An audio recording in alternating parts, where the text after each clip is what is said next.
Before Rome conquered Europe, before Caesar crossed the Rubicon, there was a civilization in Spain so wealthy that Greek writers called it legendary. Tartessos controlled silver mines so rich that their kings lived in cedar palaces and traded as equals with the greatest powers of the ancient world. They developed writing before most of Europe, built the first great cities on the peninsula, and accumulated wealth that made them famous from Egypt to Britain. Then they vanished completely, destroyed by Carthaginian rivals who couldn't tolerate their success. This is the incredible story of Spain's forgotten first civilization. Silver ran through the mountains like the blood of gods, veins of pure metal threading through granite and schist, where the earth itself had been torn open by forces older than memory. In these southwestern reaches of Iberia, where the great river Baetis would one day carry Tartessian ships to distant shores, the land waited, rich beyond imagining, patient as stone, heavy with the promise of civilizations yet unborn. The Guadalquivir Valley stretched before the first settlers, like a green carpet thrown across the feet of ancient mountains, its alluvial soils dark and fertile, from millennia of spring floods that had carved this channel between the Sierra Morena and the Baetic Ranges. Here, where the river meandered through marshlands thick with waterfowl and wild horses, where cork oaks cast their shadows over meadows that had never known the plough, the seeds of Spain's first great civilization would take root in earth that seemed almost too generous to be real. Mist rose from the marshes each dawn, wrapping the reed beds in veils of silver grey that dissolved slowly under the Andalusian sun. Flamingos picked their way through the shallows, on legs like coral stems, while ibis probed the mud for delicacies that would feed not only birds, but the imagination of peoples who saw in such abundance the work of benevolent deities. The wetlands pulsed with life, fish spawning in seasonal pools, wild bulls drinking at river bends, lynx padding silently through the oak groves that would later shelter the first farming villages. Above the valley floor, the mountains held secrets that would reshape the ancient world. Silver lay in veins so pure that later miners would speak of it in whispers, as if naming such wealth too loudly might cause it to vanish. Copper gleamed in outcroppings that caught the morning light, while tin, that most precious of metals for bronze making, waited in deposits that would eventually draw traders from the farthest reaches of the Mediterranean. Lead and gold completed nature's treasury, a mineral wealth so vast that generations of kings would grow rich simply by scratching at the surface. The first humans to call these lands home arrived when the ice still clung to distant northern mountains, following herds of deer and wild horses southward into valleys that promised winter refuge and year-round plenty. These Paleolithic wanderers left their mark in cave paintings that still speak across the millennia. Red ochre handprints pressed against limestone walls, wild beasts dancing in torchlight, shamanic figures whose meaning remains locked in stone. At Pileta and Ardales, their artists painted aurochs and horses with strokes so sure that modern viewers can almost hear the hoofbeats echoing through the caverns. Millennia passed like seasons in a god's year before farming transformed these hunting grounds into something recognizable as the foundation of civilization. The Neolithic Revolution came late to Iberia's southwest, but when it arrived, it found conditions so favorable that its effects spread with remarkable speed. Wild grasses proved amenable to cultivation, while streams provided reliable irrigation for crops that could be harvested twice yearly in the mildest winters. The first farmers built their settlements on elevated terraces above the floodplain, close enough to the river for easy access, but high enough to escape the seasonal inundations that renewed their fields' fertility. These early villages clustered like islands of human activity in a landscape still dominated by wild nature. Houses built of stone and timber accommodated extended families whose lives revolved around cycles as old as agriculture itself, planting with the spring rains, harvesting under summer's blazing heat, preparing for winter during autumn's grape harvest. Each settlement supported perhaps a few dozen families, their granaries filled with wheat and barley, their pens housing goats and cattle that had been coaxed down from mountain pastures. The river became their highway, their source of water, and their connection to the wider world beyond the valley's rim. Dugout canoes carried them between settlements, their holds filled with surplus grain for trade or gift-giving that bound communities together in networks of mutual obligation. Fish runs provided protein that supplemented agricultural plenty, while the marshes offered reeds for basketry, waterfowl for feasting, and salt from seasonal pans where seawater evaporated under the summer sun. Metalworking arrived with immigrants who understood the transformative power of copper and tin. Bronze smiths whose techniques had spread westward from Anatolia and the Aegean across trade routes that carried not only goods but knowledge. The first copper axes appeared in graves alongside pottery vessels and stone tools, marking the beginnings of social stratification as successful farmers accumulated wealth that could be converted into durable goods. Bronze followed quickly, its superior hardness and durability making possible new forms of agriculture, warfare, and craftsmanship. In hidden valleys, where streams tumbled down from mineral-rich slopes, the earliest miners began following veins of copper and silver into the earth itself. These were not yet the industrial-scale operations that would later hollow out entire mountainsides, but intimate affairs where small groups of specialists extracted ore with stone hammers and antler picks. The metal they won was transformed into tools and ornaments in workshops where forge fires burned day and night, fed by charcoal from carefully managed oak forests. The sacred and the practical intertwined from the very beginning, as settlements established shrines beside springs and rivers where offerings of metal and grain ensured divine favor for crops and flocks. These early religious sites chosen for their natural beauty and mythic resonance, grove clearings where light filtered through ancient oaks, rock formations that resembled sleeping giants, riverbanks where the water ran especially clear over golden sand. Here, the first priests interceded with deities whose names are lost, but whose influence shaped every aspect of community life. Like rivers running to the sea, exchange routes formed on their own, binding valleys to distant regions where other goods and knowledge could be found. Obsidian from volcanic regions, amber from northern coasts, cinnabar for bright red pigments.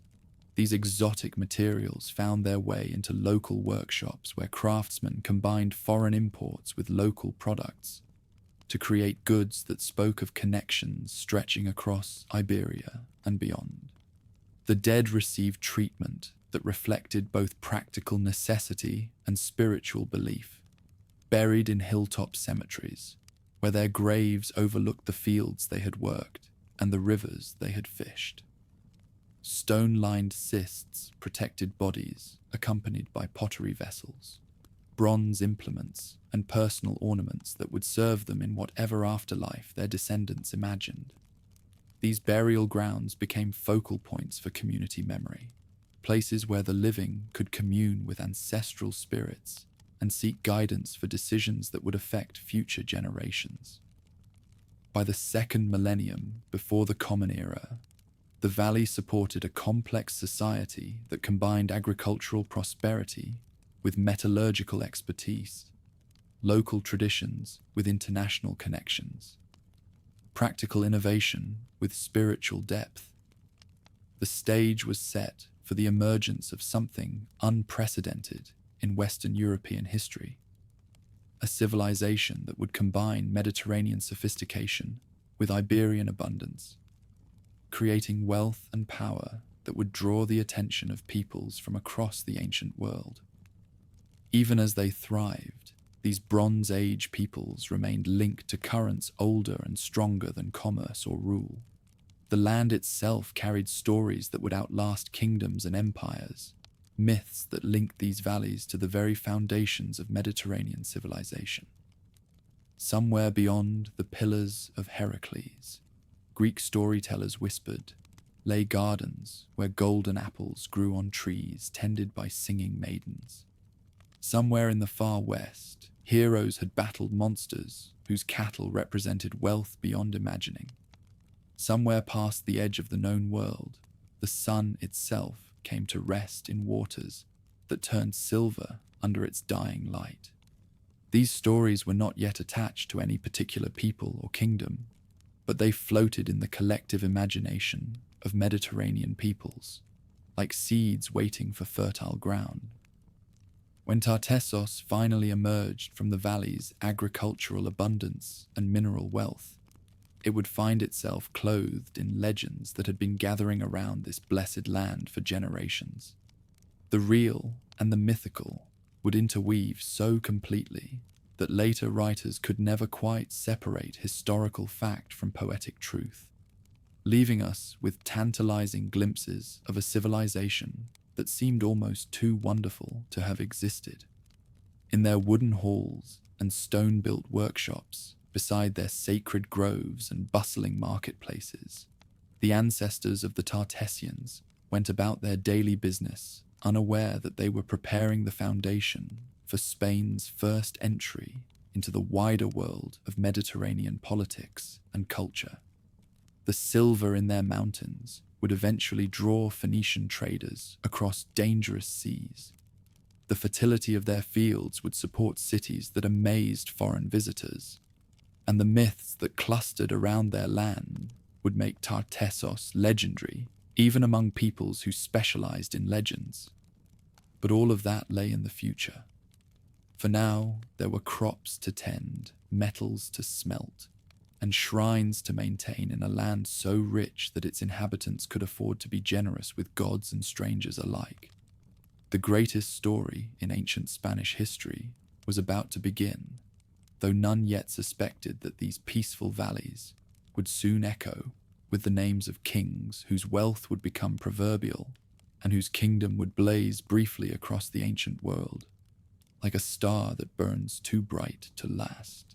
Across the southeastern Badlands, where summer heat turned the earth to copper, warriors of El Argar sharpened bronze swords that would reshape the political landscape of Iberia for 7 centuries. Their blades gleamed with a perfection that spoke of metallurgical knowledge accumulated over generations, bronze so perfectly alloyed that enemies fled at the sound of Argaric steel singing through the air. From their fortified settlements scattered across Almeria's harsh but mineral-rich terrain, these mastersmiths and fierce fighters created the first truly organized kingdom that Bronze Age Iberia had ever witnessed. In workshops carved from living rock beneath the fortress walls, master craftsmen labored over furnaces that burned hotter than any their predecessors had achieved. The secret lay not merely in temperature, but in understanding. Knowledge passed from father to son about the precise proportions of copper and tin that created alloys hard enough for weapons, malleable enough for ornaments, and durable enough to last centuries. Apprentices worked bellows made from whole goat skins, while their masters judged the color of molten metal by firelight, determining through experience that could not be taught when the copper-tin mixture had reached perfection. The dead kings of El Argar went to their graves, accompanied by weapons that testified to their realm's growing military sophistication. Bronze swords longer than a man's forearm lay beside silver diadems, while daggers with bone handles rested against ribs that had once housed hearts beating with ambition.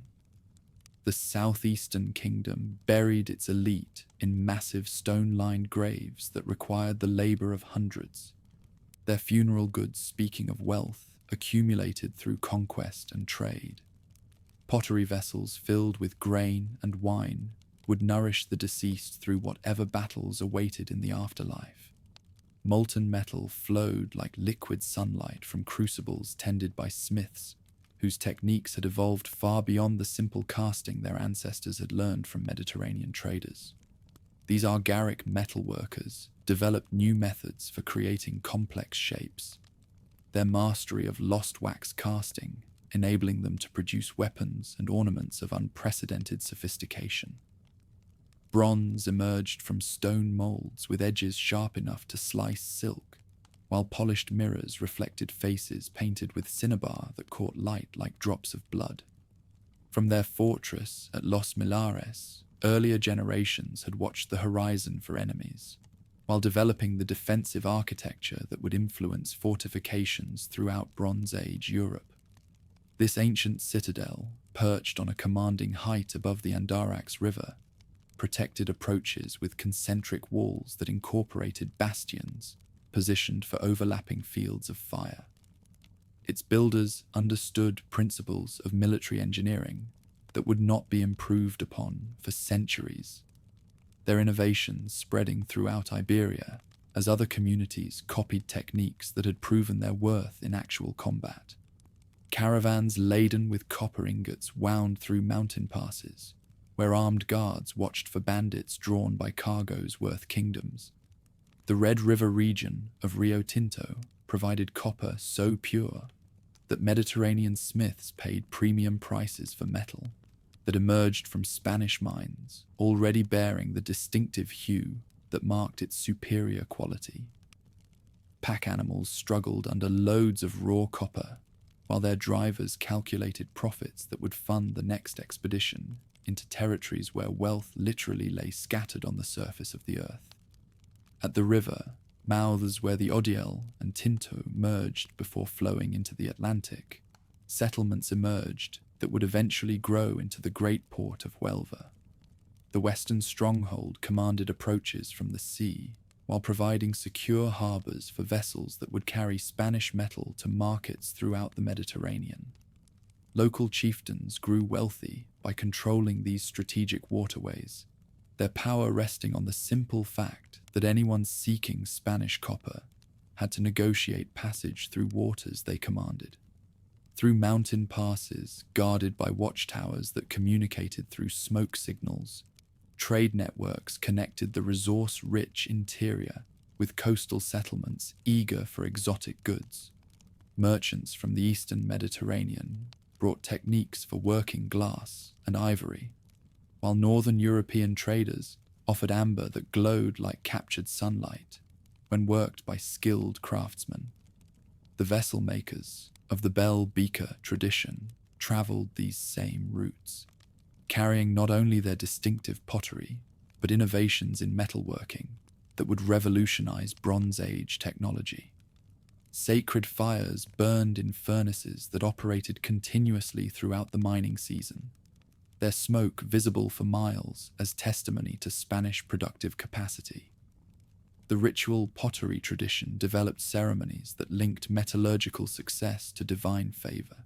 Smiths pouring libations of wine and oil into forge fires while invoking gods whose names would be forgotten, but whose influence shaped every aspect of this age. These traveling craftsmen spread not only technical knowledge, but religious practices that unified diverse communities through shared beliefs about the sacred nature of metalworking.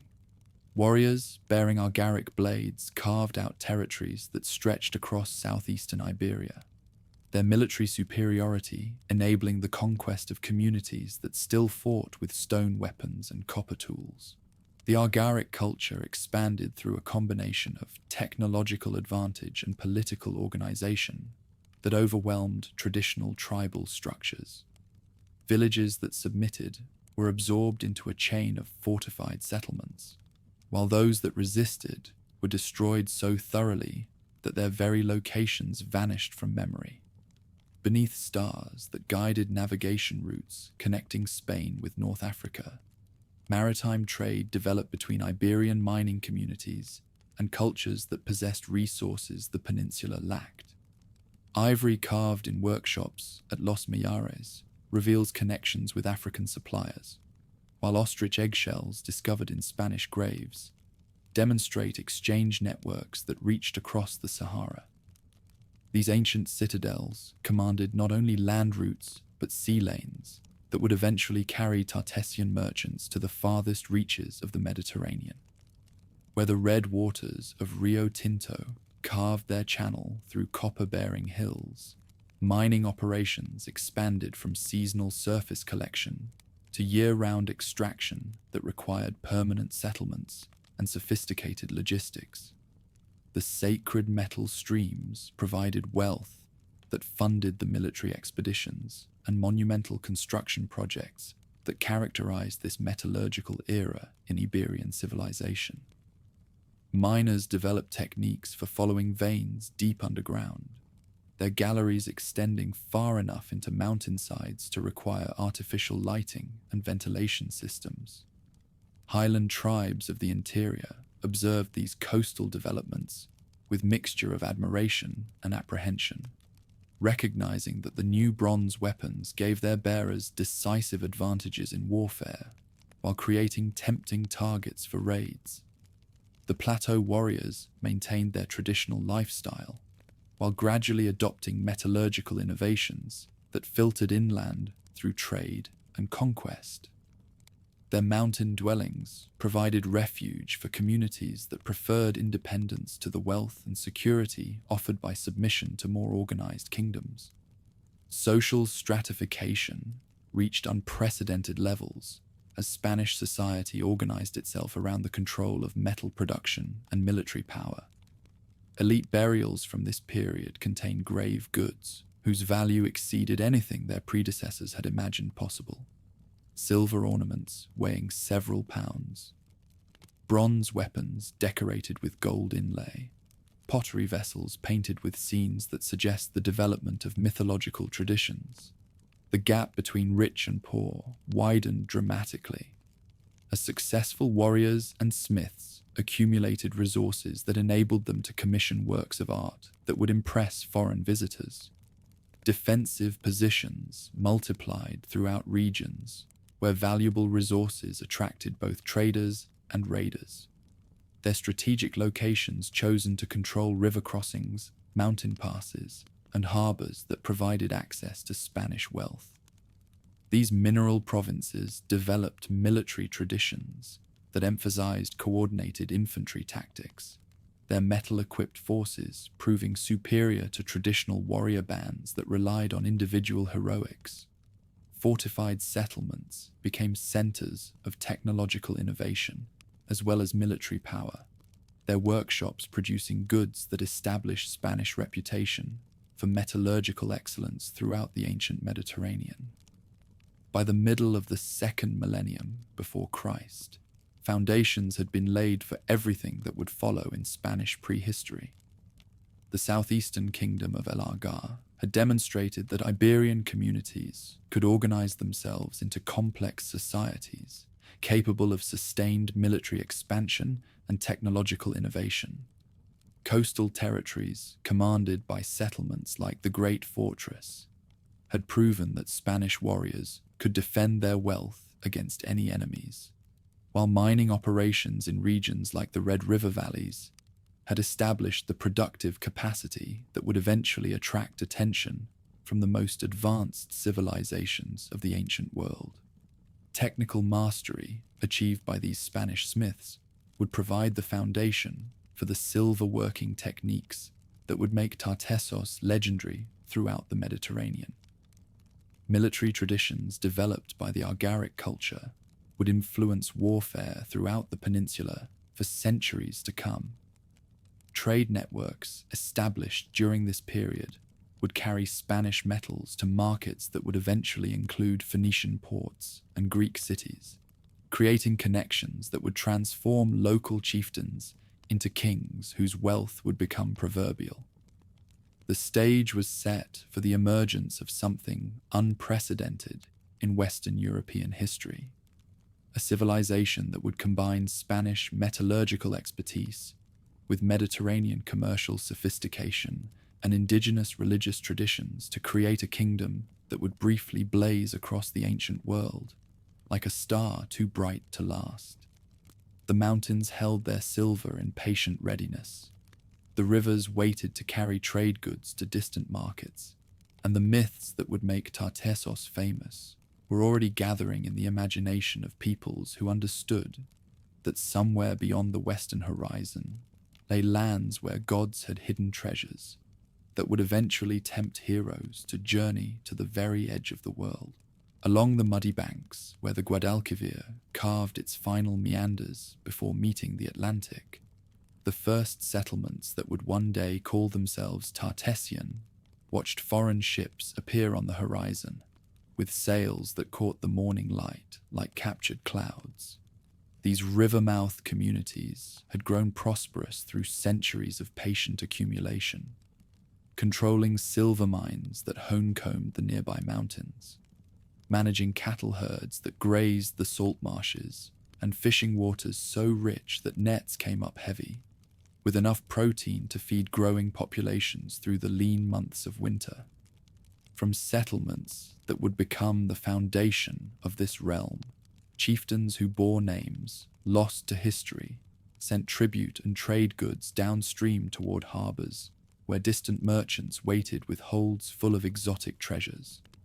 The great river carried silver ingots wrapped in leather, amber gathered from northern beaches, and pottery painted with designs that would influence artistic traditions for centuries. In return, the Atlantic port received ivory, carved in distant workshops, glass beads that captured light like tiny suns, and bronze weapons forged with techniques that local smiths studied with reverent attention. Phoenician traders sailing past Gibraltar's gates brought news of kingdoms and empires that stretched across the eastern seas, their stories filling the halls of Iberian chieftains with visions of cities built entirely from stone, temples roofed with cedar and gold, and kings whose prosperity exceeded anything the peninsula had yet imagined. These seafaring merchants spoke of Egypt's pharaohs, Babylon's hanging gardens, and Assyrian armies that moved like locusts across conquered territories. The Silver Land began to understand that it occupied a position on the very edge of a world far larger and more complex than its inhabitants had ever suspected. In halls built of timber and stone, where local nobles gathered for winter feasts, bards began weaving tales that connected their homeland to the heroic traditions already spreading throughout the Greek world.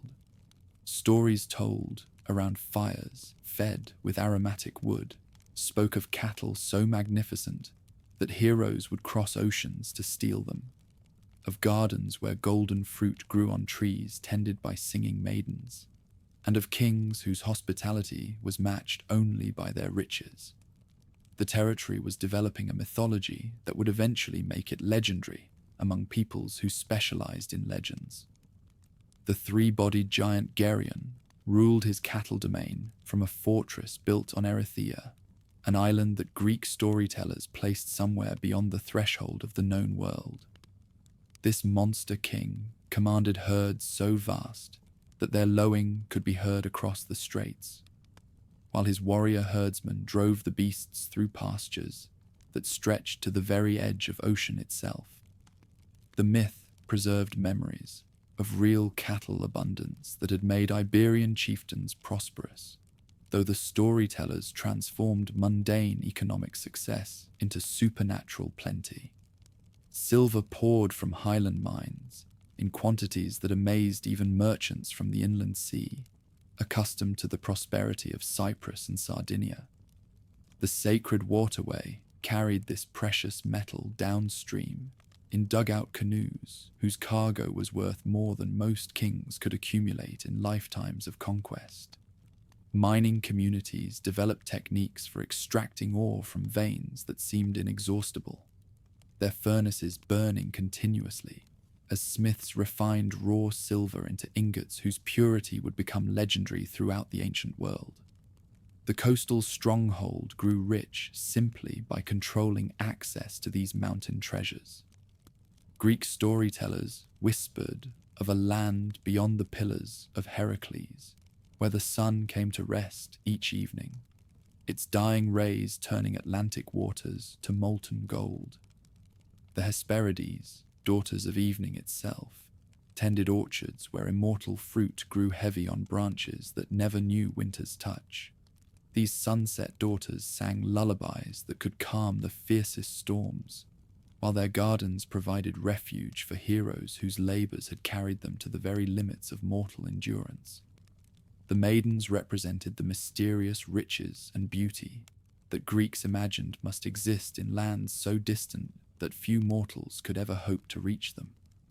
At the river's mouth, where tidal currents mixed fresh water with Atlantic salt, a port emerged that would eventually challenge the greatest harbors of the Mediterranean in both prosperity and strategic importance.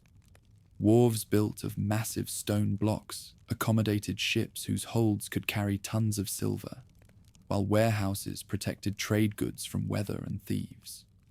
Local shipwrights learned to build vessels capable of oceanic voyages, their innovations in hull design and rigging enabling merchants to venture far beyond the coastal waters their ancestors had never dared to leave. Through morning mists that clung to river surfaces like the breath of sleeping gods, trading fleets departed on expeditions that would establish commercial networks stretching from Atlantic Morocco to the Tin Islands of the north. This river mouth settlement commanded the terminus of trade routes that connected Spain's mineral abundance with overseas markets hungry for precious metals. Ships returned with holds full of purple dye, incense that burned with aromatic smoke, and luxury goods that local elites used to display their growing international connections. Warriors who had learned bronze working techniques from Argaric smiths now carried weapons decorated with silver inlay, their military equipment reflecting the growing resources and sophistication of Tartessian society. These fighting men protected mining operations from highland raiders, while escorting trade caravans through territories where bandits recognized valuable cargoes. By the careful way their guards watched the surrounding hills, the realm's military strength rested not only on superior metallurgy, but on the organizational capacity needed to coordinate defense across vast territories. Beyond the sacred straits where inland sea waters met Atlantic tides, a new kind of power was taking shape, one that combined indigenous traditions with international connections, local treasures with global commerce, and mythic resonance with practical politics. The Silver Land occupied a unique position at the intersection of European, African, and seaborne trade networks. Its strategic location, enabling chieftains to accumulate abundance while maintaining independence from the great empires that dominated Eastern politics. Cattle lowed in pastures where the monster king had supposedly grazed herds large enough to feed armies. The mythological cattle representing real pastoral prosperity that supported growing populations. Settlements from this period display imposing defensive structures, refined pottery traditions, and bronze tools that reveal a blend of local skill and outside influence. The civilization was becoming something unprecedented in European prehistory, a power that could deal with Mediterranean civilizations as an equal rather than a subordinate. Heracles himself had supposedly journeyed to these distant shores during his 10th labor, seeking the cattle of the three-bodied giant in a quest that carried him beyond the known world into regions where geography merged with mythology. The Greek hero's victory over this legendary ruler represented dreams of exploiting far riches, though the stories also acknowledged that such treasures could only be obtained through heroic effort and divine assistance. The strong man's success required not only personal prowess, but the favor of gods who understood that some prizes were worth any price.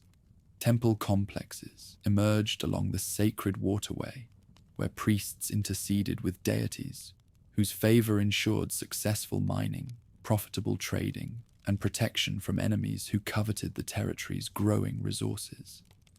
These religious centers combined indigenous traditions with influences absorbed through overseas contact, their rituals reflecting the complex cultural fusion that characterized early Tartessian civilization.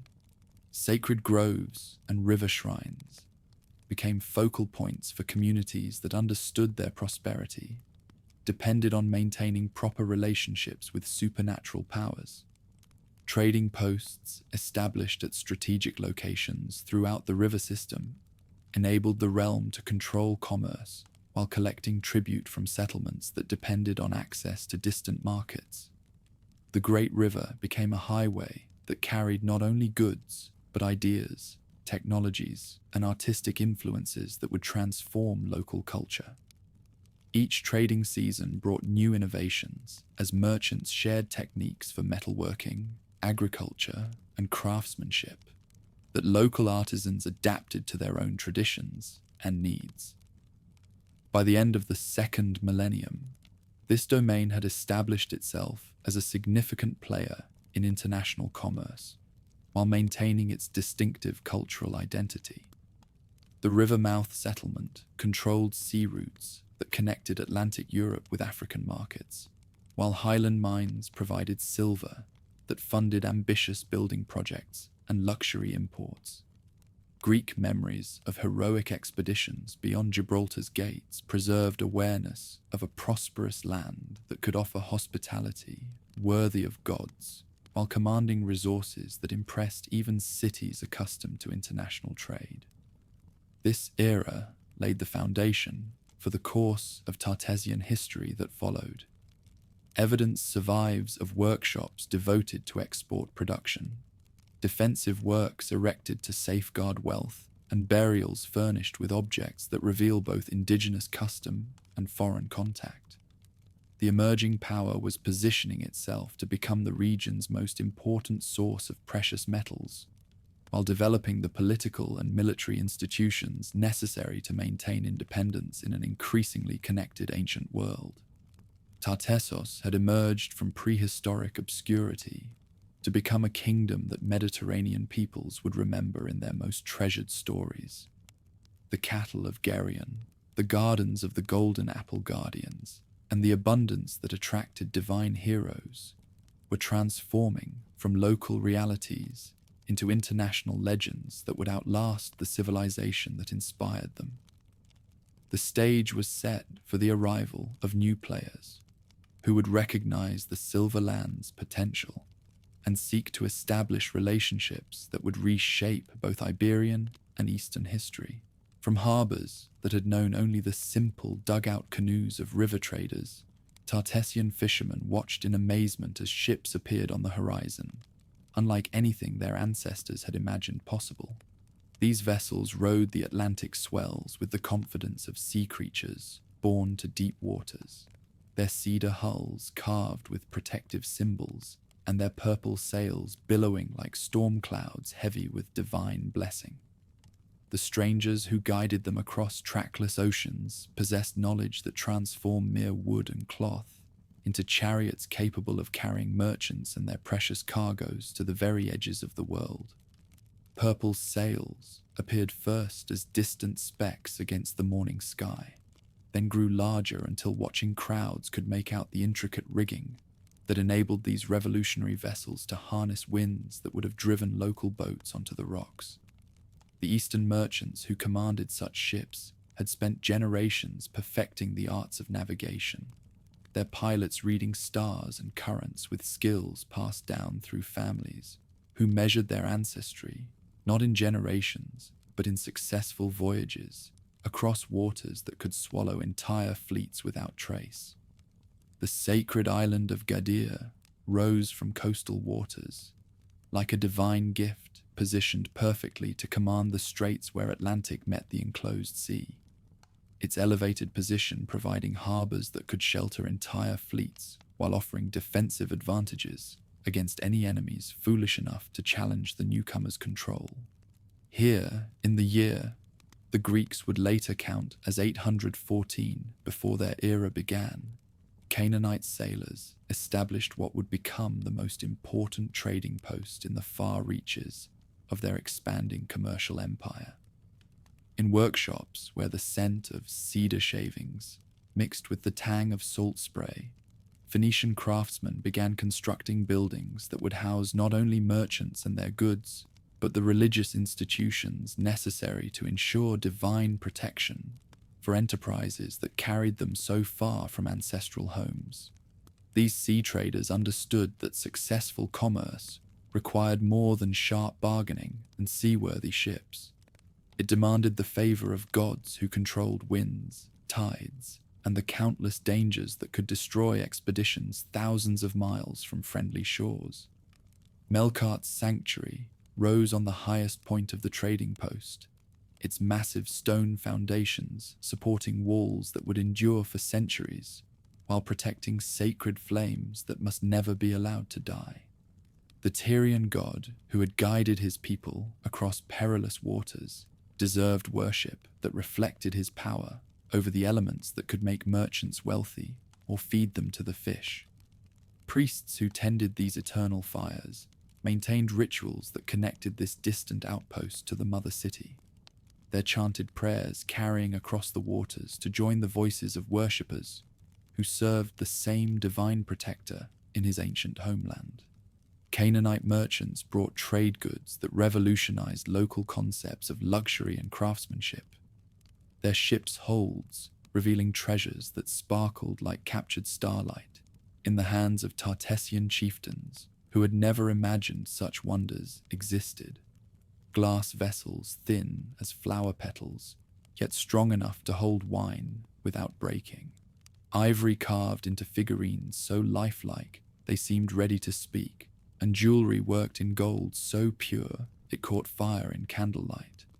These exotic imports demonstrated manufacturing techniques that local artisans studied with the reverent students reserved for divine revelation. Through streets that smelled of spices whose names the river people could not pronounce, these maritime peoples established workshops where they adapted their traditional crafts to incorporate local materials and satisfy indigenous tastes. The sacred crimson extracted from murex shells transformed ordinary cloth into garments worthy of kings, while techniques for working Spanish ore created ornaments that combined Eastern sophistication with native design traditions.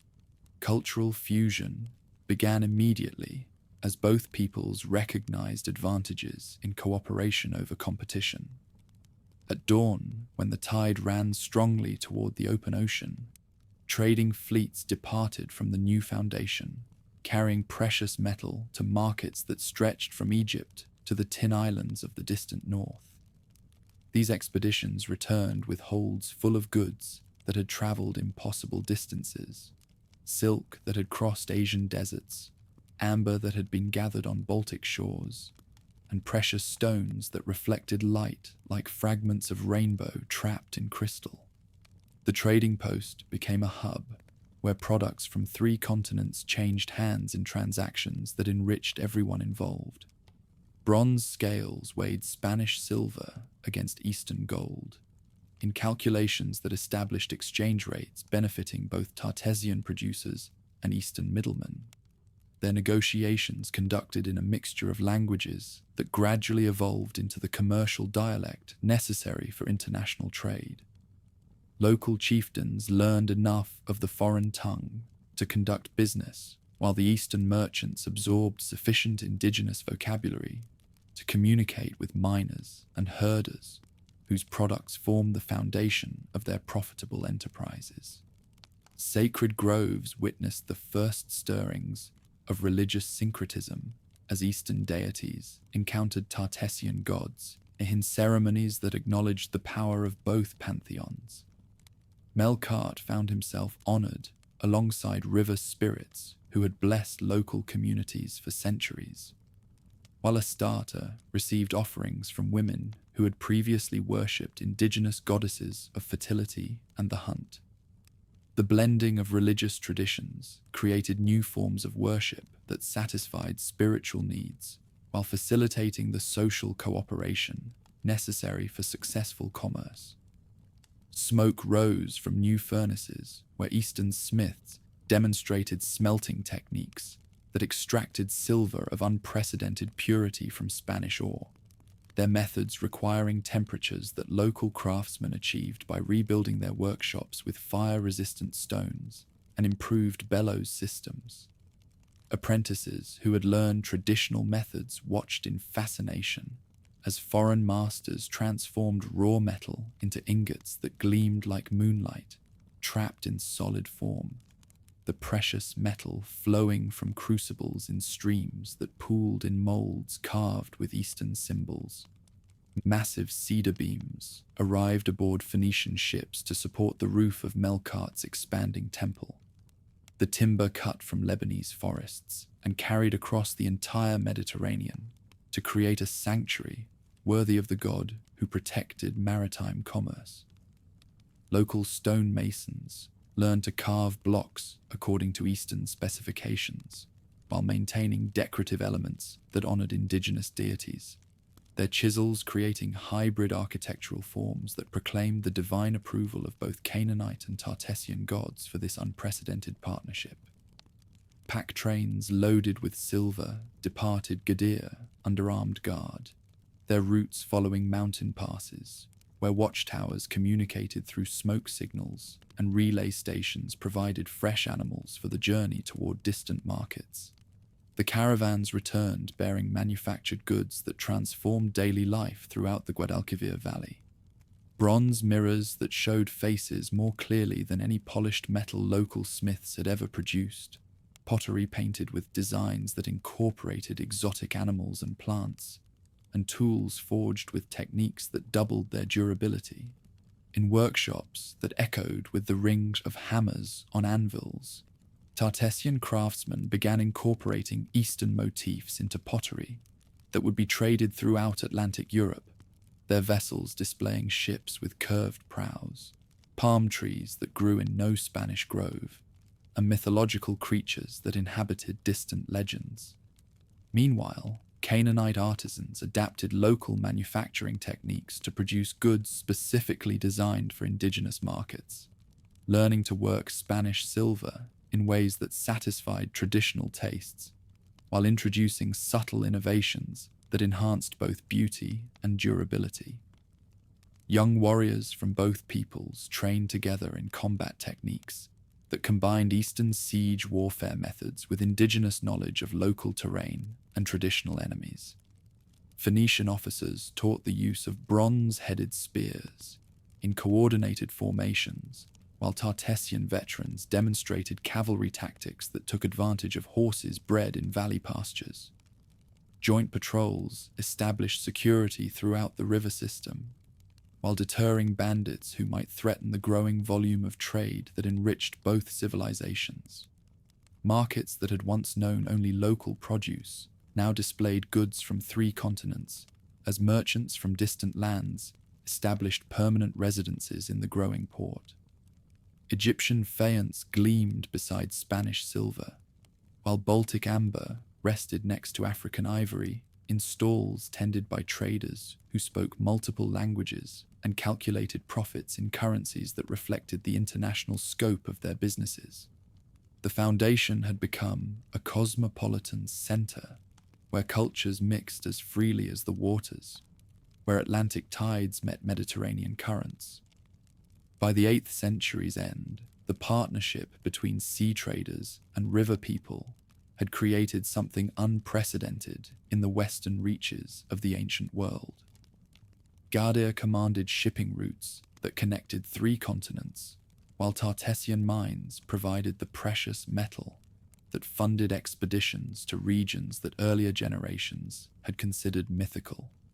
The sacred island had grown from a simple trading post into the hub of a commercial network that would influence events from the Baltic to the Sahara. Yet this was merely the beginning of a transformation that would reshape both civilizations. In the hills above the great river, a new generation of Tartessian leaders was absorbing Eastern ideas about kingship, warfare, and international diplomacy, while maintaining the cultural traditions that connected them to their ancestral lands. The silver that flowed from Spanish mountains would soon support royal courts that could treat as equals with the greatest powers of the ancient world, while the maritime knowledge gained from Eastern partners would enable expeditions that carried Tartessian influence to shores their ancestors had never imagined existed, in halls where precious metal cups caught the light of oil lamps that burned with flames fed by the finest olive oil. Chieftains who had once been equals now bent their knees before a single throne carved from Lebanese cedar and inlaid with metallic wealth that gleamed like captured starlight. The transformation from tribal confederation to true monarchy had not come through conquest or revolution, but through the gradual recognition that the riches flowing from Spanish mountains required coordination that only centralized authority could provide. The legendary Arganthonios emerged from this consolidation of power sometime in the 7th century before the Common Era, though the stories that would make his name immortal among Mediterranean peoples spoke of a reign that lasted 80 years and a life that spanned 120 summers. Whether these numbers represented literal truth or symbolic recognition of unprecedented stability mattered less than the reality they proclaimed, that the Silver King had created a dynasty powerful enough to treat as equals with pharaohs and emperors whose authority stretched across continents.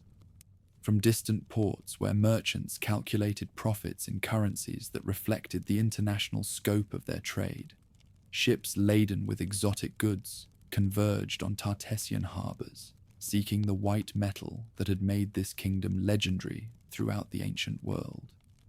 Syrian traders brought glass vessels that captured light like frozen water, while Egyptian dealers offered papyrus scrolls covered with hieroglyphs that recorded the wisdom of scribes whose learning spanned millennia.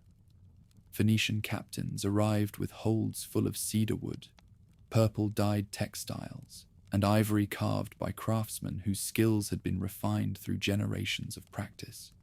Through mountain passes, where armed guards protected caravans carrying wealth, worth more than most cities could accumulate in decades, the highland workings disgorged precious ore in quantities that amazed even merchants accustomed to the riches of Cyprus and Asia Minor. These metallic sources had been systematically developed under royal patronage.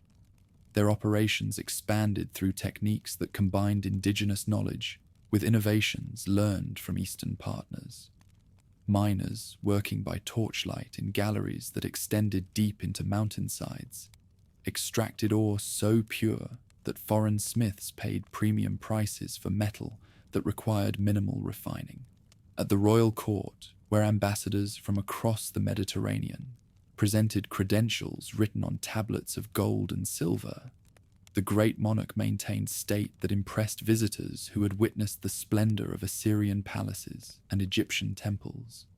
Courtiers dressed in robes dyed with the sacred crimson that cost its weight in precious metal moved through chambers hung with tapestries that depicted scenes from myths already growing around Tartessian prosperity. The kingly hall echoed with conversations conducted in half a dozen languages, as diplomats negotiated treaties that would influence trade throughout the western reaches of the known world. Merchants who had sailed past Gibraltar's pillars, seeking the source of stories that spoke of a land where precious metal grew like grain, returned to their home ports with tales that strained credibility among listeners who had not witnessed Tartessian abundance firsthand. They described mines where workers extracted metal by the ton, markets where gleaming ingots were stacked like firewood, and a king whose generosity exceeded anything recorded in the annals of Eastern kingdoms. These overseas visitors carried news of Arganthonios to courts that would preserve his memory long after his kingdom had crumbled to dust. The white metal flowed like water through the great river system that connected mountain mines to coastal ports, precious ore moving in vessels that required armed escort against bandits drawn by cargoes whose value exceeded the treasuries of most rulers. Specially constructed boats with reinforced hulls carried ingots downstream, while returning with trade goods that reflected the international connections that had made the River dynasty wealthy beyond the dreams of their ancestors. Each trading season brought fresh wealth that funded further expansion of mining operations, while enabling the crowned rulers to maintain courts that rivaled anything in the Eastern Mediterranean. The great monarch's longevity became legendary among peoples who measured royal success in terms of stability and prosperity rather than mere military conquest. 80 years of rule had provided consistency that enabled long-term planning, sustained development of infrastructure, and the cultivation of diplomatic relationships that survived changes of dynasty in distant kingdoms. Foreign ambassadors who had first visited the sovereignly center as young men returned decades later to find the same figure occupying the throne, his white beard and lined face the only evidence of time's passage in a realm that seemed blessed with eternal prosperity. Trading fleets arrived at Tartessian ports carrying goods that reflected the civilized world's desire for Spanish ore, their captains eager to exchange manufactured luxuries for raw metal that could be transformed into currency throughout the Mediterranean basin. Cretan vessels brought pottery painted with octopi and dolphins, while Sardinian traders offered bronze work that demonstrated metallurgical techniques refined through generations of practice. Even distant British merchants arrived with tin that local smiths combined with Tartessian copper to produce bronze of unprecedented quality. In workshops attached to the royal palace, craftsmen who had learned their trades under foreign masters produced goods that combined Eastern sophistication with indigenous artistic traditions, their creations demonstrating how cultural fusion could generate innovations that surpassed anything either civilization might have achieved independently. Goldsmiths, working with techniques borrowed from Egyptian jewelers, created ornaments that incorporated Spanish emeralds and garnets, while bronze workers, trained by Phoenician masters, adapted their methods to produce weapons and tools specifically designed for local needs and preferences. Guards who protected the mountain treasuries maintained vigilance against enemies who recognized that controlling Tartessian mining operations would provide resources sufficient to fund wars of conquest throughout the peninsula, their duties requiring coordination between royal forces and local militias that defended individual mining communities.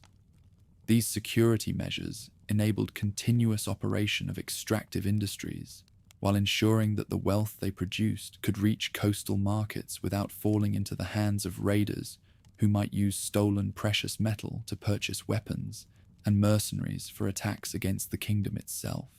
The River dynasty had established diplomatic relationships that extended from the Atlantic coasts of Morocco to the Greek colonies of the Eastern Mediterranean.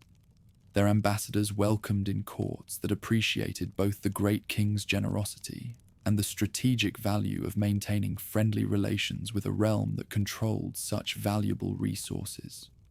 Royal gifts of Spanish silver appeared in temple treasuries from Cyprus to Sardinia, while Tartessian merchants established permanent residences in foreign ports, where they facilitated trade that enriched both their homeland and their host communities. Arganthonios himself became a figure of legend among Greek writers who preserved stories of his unprecedented hospitality toward foreign visitors, his willingness to share royal abundance with strangers who arrived seeking trade or simply shelter from the dangers of maritime travel. Herodotus would later record how the Silver King offered to fund the construction of defensive walls for Phocian colonists. his generosity demonstrating wealth so vast that he could afford to fortify foreign cities without diminishing his own kingdom's security or prosperity. Royal hunts organized for the entertainment of visiting dignitaries revealed the natural abundance that complemented the kingdom's mineral wealth, as nobles pursued deer and boar through forests where wild olive trees provided fruit that could be pressed into oil of exceptional quality. The sacred waterway itself teemed with fish, large enough to feed entire communities, while coastal marshes attracted migratory birds whose seasonal arrival provided opportunities for elaborate feasts that demonstrated both Tartessian hospitality and the land's capacity to support populations that lived in luxury unknown to most ancient peoples. In the monarchical seat, where decisions affecting trade throughout the Western Mediterranean were made daily, scribes trained in multiple writing systems recorded transactions that reflected the international scope of Tartessian commerce, while maintaining archives that preserved diplomatic correspondence with rulers whose territories stretched from Spain to Mesopotamia. These records, written in scripts adapted from Phoenician models, represented the first systematic documentation of economic and political activities in what would later become Western Europe. Their preservation, ensuring that future generations could learn from the administrative methods that had made this kingdom successful. Material splendor characterized every aspect of royal life as the crowned rulers accumulated treasures that reflected both indigenous craftsmanship and foreign manufacturing techniques. Their palaces filled with goods that demonstrated connections extending across the known world. Furniture inlaid with ivory and precious metals stood beside tapestries woven from silk that had crossed Asian deserts, while bronze mirrors reflected faces painted with cosmetics imported from Egypt and Mesopotamia. The kingdom's abundance enabled a lifestyle that combined the best elements of multiple civilizations while maintaining the cultural traditions that connected the dynasty to its ancestral lands. Religious ceremonies conducted in temples that combined indigenous architecture with foreign decorative elements demonstrated how the River dynasty had successfully integrated new influences while maintaining spiritual connections to the deities who had blessed their ancestors' rise to power. Priests trained in both local traditions and imported rituals conducted sacrifices that ensured continued divine favor for mining operations, diplomatic missions, and military campaigns that protected the kingdom from enemies who coveted its wealth, while extending its influence throughout the peninsula. The legendary ruler's court attracted scholars, artists, and craftsmen from across the Mediterranean world, their presence creating a cosmopolitan atmosphere that accelerated cultural development while generating innovations that would influence European civilization for centuries. Poets who had learned their craft in Greek cities composed verses celebrating Tartessian prosperity, while architects trained in Eastern building techniques adapted their methods to create structures that could withstand Atlantic storms, while reflecting the majesty appropriate to a kingdom that had achieved international recognition. By the 6th century's dawn, Arganthonios had transformed Tartessos from a regional power into a kingdom that commanded respect from the greatest civilizations of the ancient world. His longevity had provided stability that enabled sustained economic growth, while his diplomatic skills had created relationships that protected Tartessian independence, while ensuring access to markets that made the kingdom's wealth possible. The great monarch had proven that barbarian rulers could match Eastern monarchs in both generosity and political sophistication. Yet this golden age of Tartessian power would prove as fragile as it was magnificent. The very wealth that had made the kingdom legendary would eventually attract enemies too powerful to be deterred by diplomatic gifts or military deterrence. The precious metal that flowed so generously from Spanish mountains would become the prize that ambitious conquerors could not resist. while the trade networks that had enriched both Tartessians and their partners would become vulnerable to disruption by rivals who sought to control rather than share in Western prosperity. The reign of kings was approaching its twilight, though none yet suspected that the foundations of eternal abundance were already beginning to crack. Storm winds drove the merchant vessel far from its intended course toward Egypt, pushing Captain Kalaios and his Samian crew through waters that no Greek had ever sailed before, past the Pillars of Heracles into an ocean that stretched endlessly toward the setting sun. For days the ship rode mountainous swells, while its terrified sailors prayed to Poseidon for deliverance from seas that seemed determined to carry them beyond the edge of the world itself, their supplies dwindling as they sailed deeper into waters that existed beyond the boundaries of any map their pilots had ever studied. The Samian captain maintained discipline through a combination of seamanship and divine faith that sustained his crew's morale, even as their familiar stars disappeared behind clouds, and their compass readings made no sense in waters where normal navigation failed completely. This Greek navigator had sailed throughout the eastern Mediterranean, but nothing in his experience had prepared him for the challenge of finding safe harbor in an ocean that behaved according to rules that seemed to contradict everything sailors had learned about tides, currents, and weather patterns. When the storm finally abated and allowed them to take bearings, the exhausted crew found themselves approaching a coastline unlike anything described in the sailing directions that guided Mediterranean commerce, its rivers flowing backward, with tides that lifted their vessel upstream towards settlements whose smoke columns rose from valleys that seemed to overflow with agricultural abundance. The storm-driven sailor ordered his men to prepare for whatever reception awaited them, knowing that survival depended on the hospitality of peoples whose customs and languages remained completely unknown. In workshops where the sound of hammers on metal echoed from dawn to dusk, Tartessian craftsmen paused in their labors to watch foreign ships approach harbors that had never hosted vessels bearing the distinctive curved prows and painted eyes that marked Hellenic construction.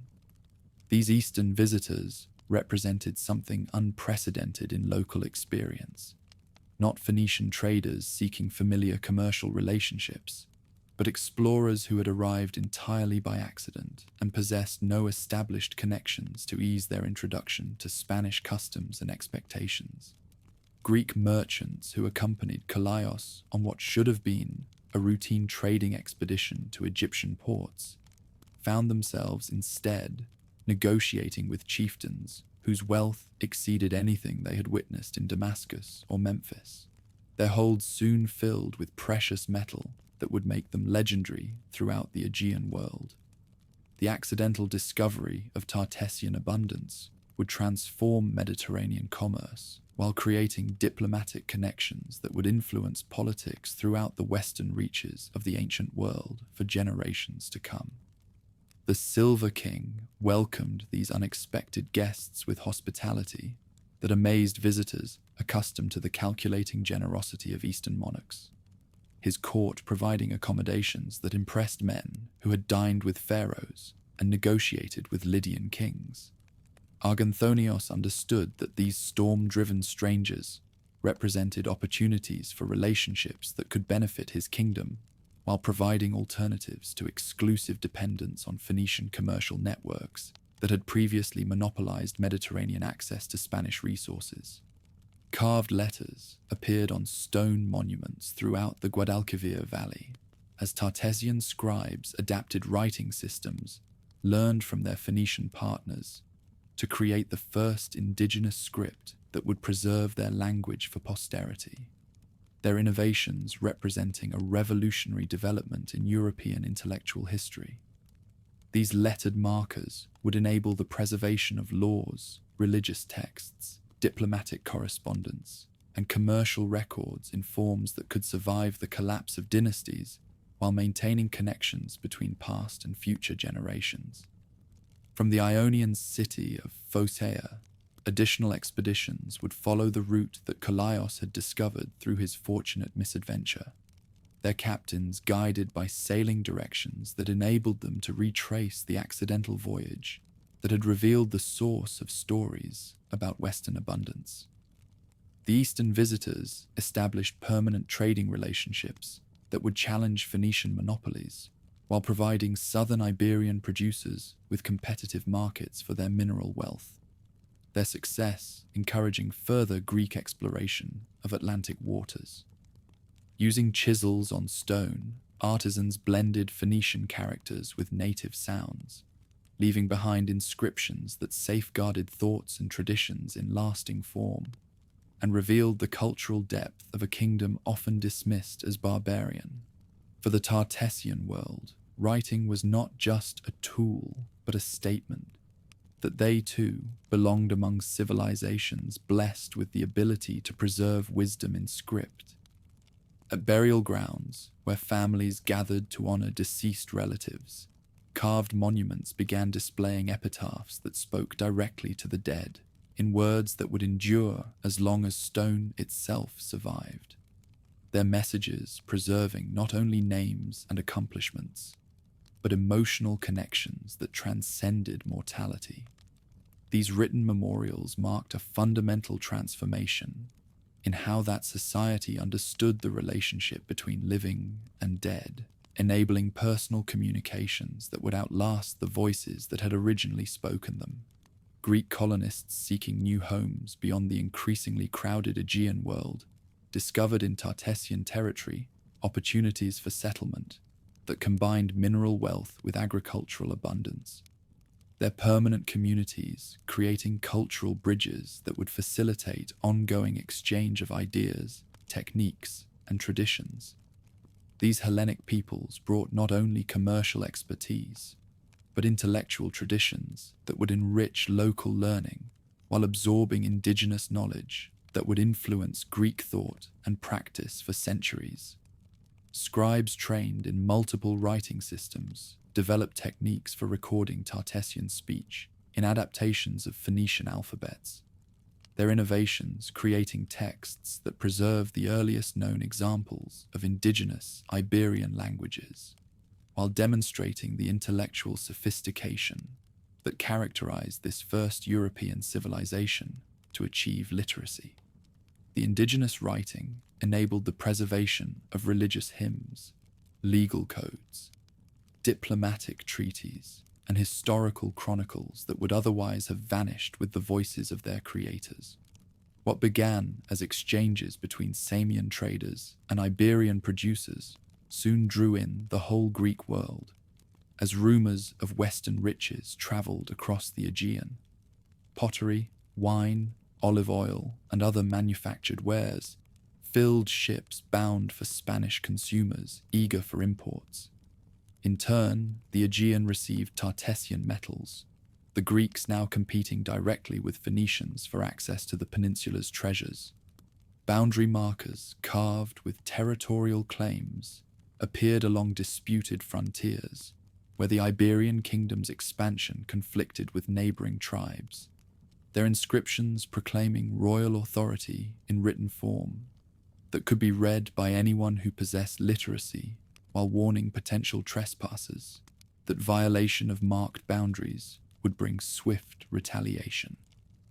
The great monarch's friendship with Phocéan colonists would culminate in his legendary offer to fund the construction of defensive walls that would protect their city against Persian expansion. His generosity demonstrating wealth so vast that he could afford to fortify foreign settlements without diminishing his own kingdom's security. This legendary ruler's diplomatic gifts would be remembered by Greek historians as examples of barbarian magnificence that exceeded Eastern standards of royal generosity. In temples where priests conducted ceremonies that blended indigenous traditions with influences absorbed from Mediterranean contacts, inscribed tablets preserved ritual formulas and religious laws that ensured proper worship would continue even if oral traditions were lost or corrupted. Their written preservation representing insurance against the cultural amnesia that had destroyed other societies. These carved letters enabled religious continuity that would outlast the political structures that had originally commissioned their creation. Inscriptions carved in stone record negotiations between Iberian monarchs and distant rulers, stretching from the Western Ocean to the Persian Gulf. They speak of treaties, trade arrangements, and military accords that influenced the politics of the wider world. Through writing, Tartessian rulers proved themselves the equals of any Mediterranean dynasty. Funeral inscriptions speaking directly to deceased relatives appeared in burial grounds throughout the kingdom, their personal messages preserving family relationships and individual personalities in forms that would survive long after memory of the living had faded, their emotional content revealing the human dimensions of a society that had achieved both material prosperity and cultural sophistication. These written memorials transformed death from final separation into ongoing conversation between generations, linked by stone that preserved love beyond the grave. Commercial records inscribed on bronze tablets documented transactions that involved merchants from across the known world, their accounts preserving evidence of trade relationships that connected Spanish producers with markets that stretched from Britain to Mesopotamia, their detailed calculations demonstrating mathematical sophistication that enabled complex international commerce. The written language facilitated business relationships that transcended linguistic barriers while preserving contractual agreements that could be enforced across cultural boundaries. Legal codes carved into stone pillars established standardized justice throughout territories that had previously relied on oral traditions and local customs, their written preservation ensuring that laws could be consistently applied, regardless of changes in local leadership or cultural practices. These lettered markers proclaimed legal equality under royal authority, while providing recourse for subjects who might otherwise have been victimized by arbitrary power or local prejudice. By the 6th century's middle years, the alliance between Hellenic peoples and Tartessian rulers had created cultural connections that would influence both civilizations, while establishing precedents for relationships between barbarian kingdoms and Mediterranean cities. The accidental discovery that began with Callias's storm-driven voyage had evolved into systematic cooperation that challenged Phoenician commercial dominance, while creating alternatives that would reshape international trade throughout the western reaches of the ancient world. The written language developed through this cultural exchange represented Tartessian achievement that would outlast the political structures that had originally commissioned its creation, preserving evidence of European civilization that had achieved literacy and sophisticated government centuries before Roman expansion reached Iberian shores. These carved letters would survive the kingdom's eventual destruction, while proclaiming to future generations that barbarian Europe had once produced rulers whose wisdom and generosity had impressed the most advanced societies of the ancient Mediterranean world. Golden jewelry gleamed in the afternoon sunlight as priests lifted sacred ornaments from stone chests that had protected divine treasures for generations, their hands trembling not from age, but from the weight of responsibility that came with handling artifacts whose value exceeded the treasuries of Eastern kingdoms. The Carambolo treasure represented more than accumulated wealth. It embodied the spiritual devotion and material prosperity that had elevated Tartessos above every other power in the western reaches of the ancient world. In mountain galleries, where oil lamps flickered against walls carved from living rock, thousands of workers labored in shifts that continued without pause throughout the mining season, their hammers and picks extending underground passages deeper into the earth than any Mediterranean civilization had ever attempted. These tunnels honeycombed entire mountainsides. A systematic extraction replaced the surface collecting, that had satisfied earlier generations, the scale of operations requiring engineering solutions that challenged the most skilled architects and administrators. The sacred collection, discovered centuries later at Carambolo, would preserve evidence of craftsmanship that combined indigenous artistic traditions with techniques learned from the finest workshops of Egypt and Mesopotamia. Its bracelets, necklaces, and ceremonial vessels demonstrating metallurgical sophistication that rivaled anything produced in the eastern centers of civilization. Each piece bore witness to the cultural flowering that accompanied Tartessian prosperity, their intricate designs reflecting religious beliefs and aesthetic sensibilities that had evolved through contact with multiple civilizations. Furnaces burned continuously throughout the Red River mines, their flames fed by charcoal that required the systematic harvesting of entire oak forests, while teams of bellows operators maintained temperatures that enabled the cupellation process to separate pure silver from lead and other base metals. The refining technique had been perfected through decades of experimentation. Its success measured not only in the quality of metal produced, but in the quantities that flowed from Spanish workshops to markets throughout the known world. Through underground passages that extended for miles beneath the surface, pack animals carried ore from working faces to processing centers where specialized craftsmen transformed raw rock into ingots that would fund expeditions reaching from the Baltic to the Sahara. These excavated chambers required constant maintenance, as wooden supports prevented cave-ins that could trap workers or block access to the richest veins, their construction demanding carpentry skills that had been refined through generations of mining experience. Workers descended daily into darkness that oil lamps could barely penetrate, their descent requiring ladders and rope systems that enabled access to depths that would have been impossible with earlier techniques, while ventilation shafts provided fresh air that kept miners alive in spaces where natural breathing would have been fatal. The human cost of Tartessian prosperity remained hidden in galleries where men died from cave-ins, flooding, and the lung diseases that gradually claimed those who spent their lives breathing rock dust and metallic particles.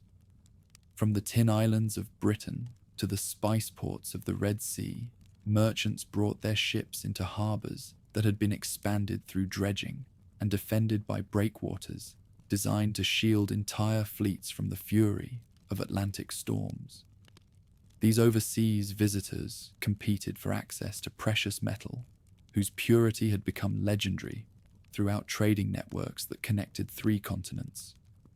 Their offers driving prices to levels that funded architectural projects worthy of the gods themselves.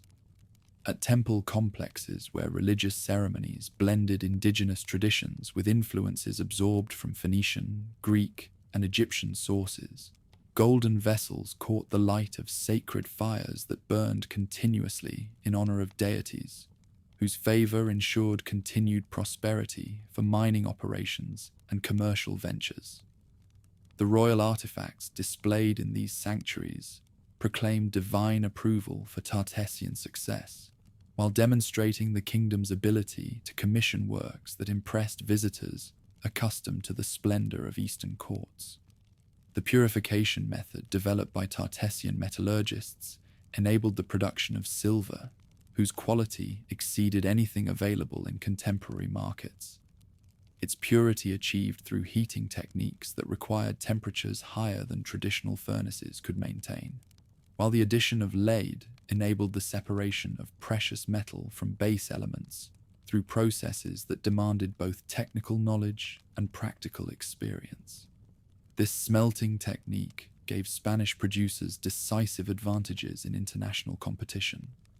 Thousands of laborers worked in coordinated shifts that enabled continuous operation of extractive enterprises, whose scale dwarfed anything attempted by earlier civilizations. Their efforts coordinated through administrative systems that tracked production quotas, distributed food supplies, and maintain the security measures necessary to protect operations that produced wealth worth fighting wars to control.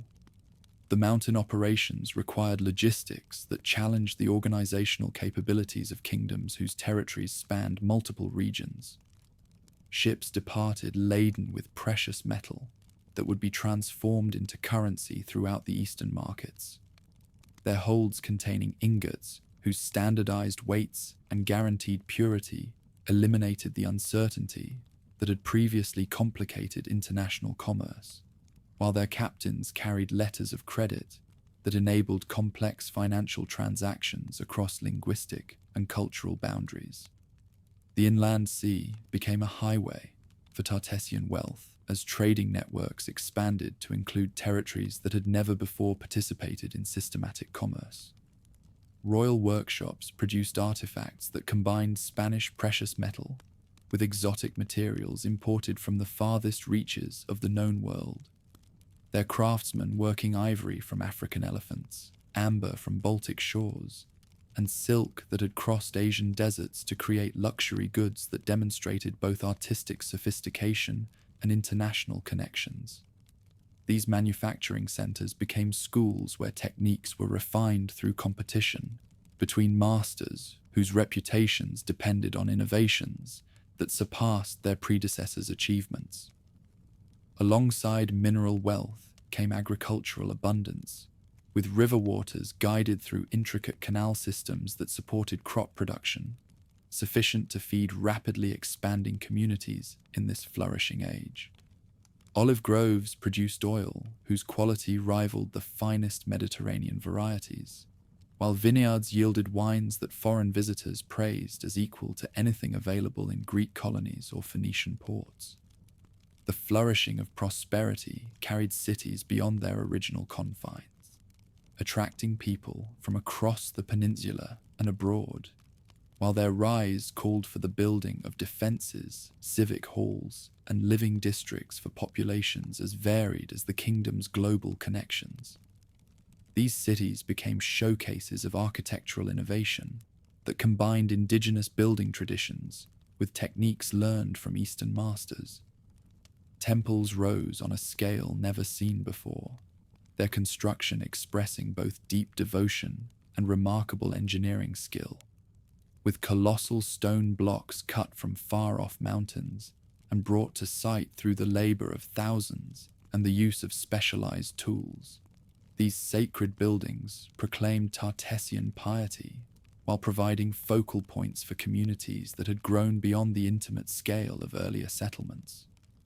The forge works that processed raw ore operated on industrial scales that required continuous fuel supplies, their consumption of charcoal leading to systematic forest management that balanced immediate needs with long-term sustainability, while the waste products of smelting operations created slag heaps that would remain visible for millennia as testimony to the intensity of production during this golden age.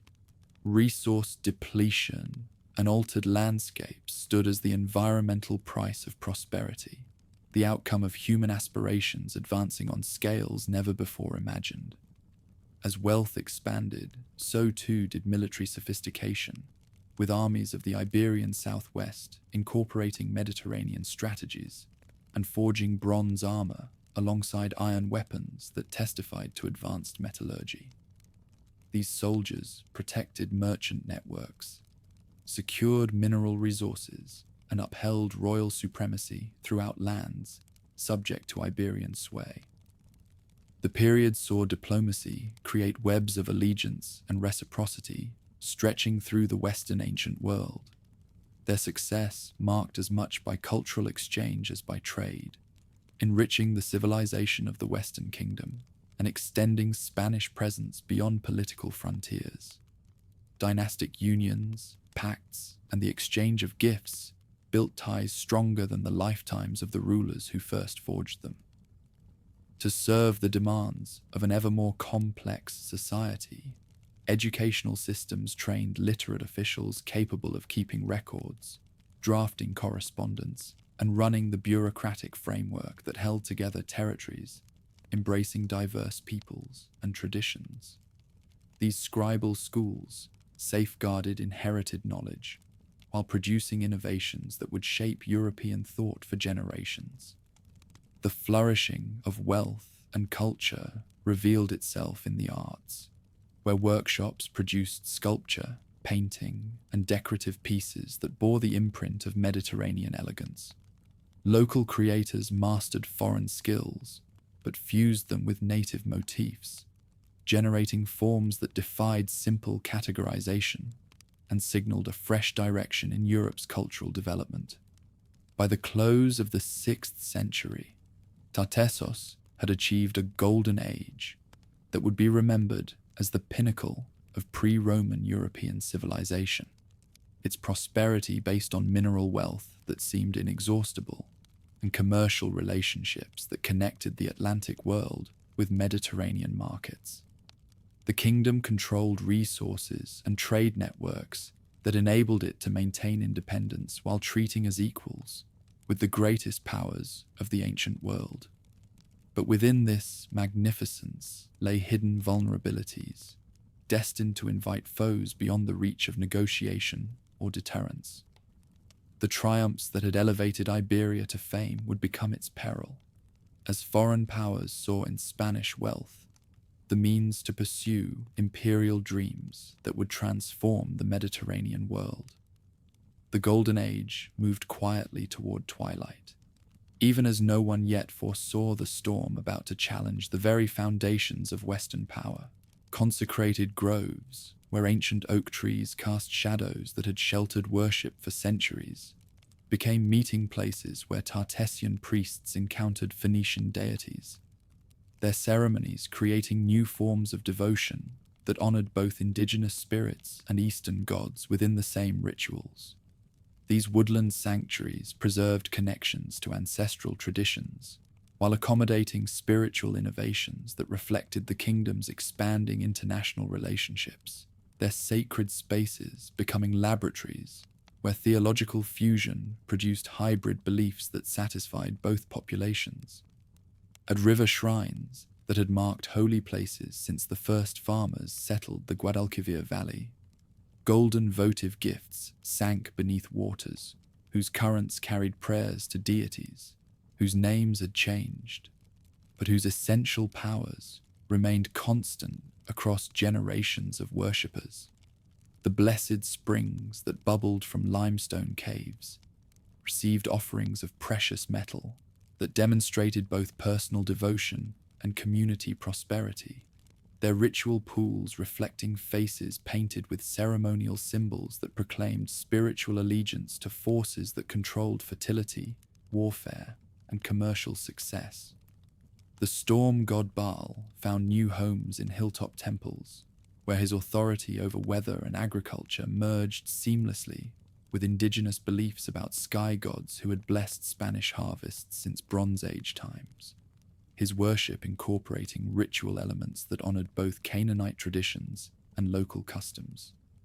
This Eastern deity brought sophisticated theological concepts that enriched native spiritual practices, while providing divine sanction for political alliances that connected Tartessian rulers with Phoenician commercial networks throughout the Mediterranean world. In temple courtyards, where incense burned continuously before altars carved from single blocks of marble, priests trained in multiple faith traditions conducted ceremonies that demonstrated how successfully foreign and native beliefs had merged into coherent systems of worship that satisfied both theological requirements and practical political needs. These devotional offerings included not only precious metals, but exotic materials that reflected the kingdom's international connections. Ivory from Africa, amber from the Baltic, and silk that had crossed Asian deserts to reach Spanish sanctuaries. Priests who served both Phoenician and Tartessian deities learned to conduct rituals that honored the full spectrum of supernatural powers that influenced daily life. Their training encompassing not only ceremonial requirements, but the diplomatic skills necessary to maintain spiritual harmony among populations whose worship traditions reflected different cultural backgrounds. These clerical officials became essential mediators between divine and human realms, while serving as cultural bridges that facilitated cooperation between ethnic groups that might otherwise have remained suspicious of each other's customs.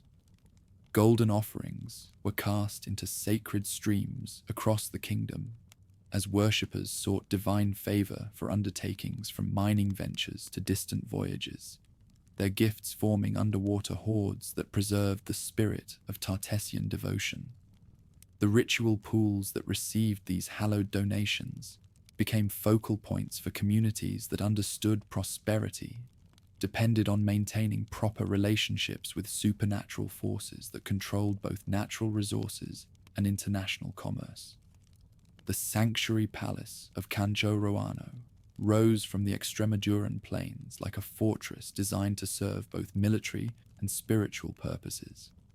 Its massive walls protecting sacred precincts where kings performed duties that combined political authority with priestly responsibilities. This consecrated complex represented architectural innovations that merged Eastern building techniques with indigenous defensive requirements, creating structures that could withstand siege while providing appropriate settings for ceremonies that proclaimed royal connection to heavenly powers. Through elaborate rituals that required precise knowledge of seasonal cycles, astronomical observations, and liturgical traditions inherited from multiple sources, spiritual specialists maintained cosmic harmony that ensured continued supernatural support for human enterprises that had grown beyond anything earlier generations had attempted. These ceremonies incorporated elements from Phoenician temple services, indigenous seasonal festivals, and Greek mystery traditions that visiting traders had introduced to Spanish courts, their theological complexity reflecting the cosmopolitan character of Tartessian civilization.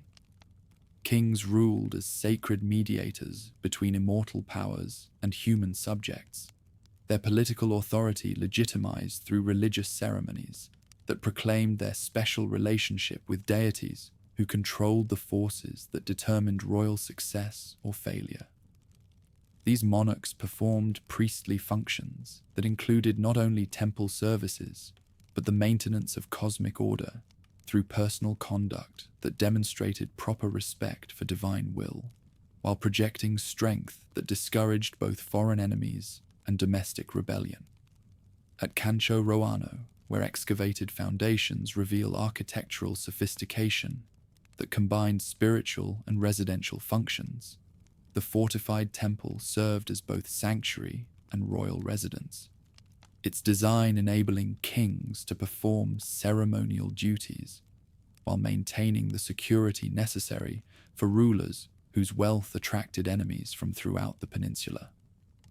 The Blessed Complex included workshops where craftsmen produced devotional artifacts, storage facilities that protected votive treasures, and defensive features that could protect priests and royal families during times of crisis. At springs, whose sanctity stretched unbroken from prehistoric times, rituals devoted to water began to reflect the imprint of Phoenician culture, though at their core they still upheld the indigenous practices that bound communities to the landscape and its sacred points of focus through countless generations. These ritual pools became sites where cultural fusion produced theological innovations that strengthened rather than weakened traditional beliefs, by expanding their liturgical sophistication and practical applications.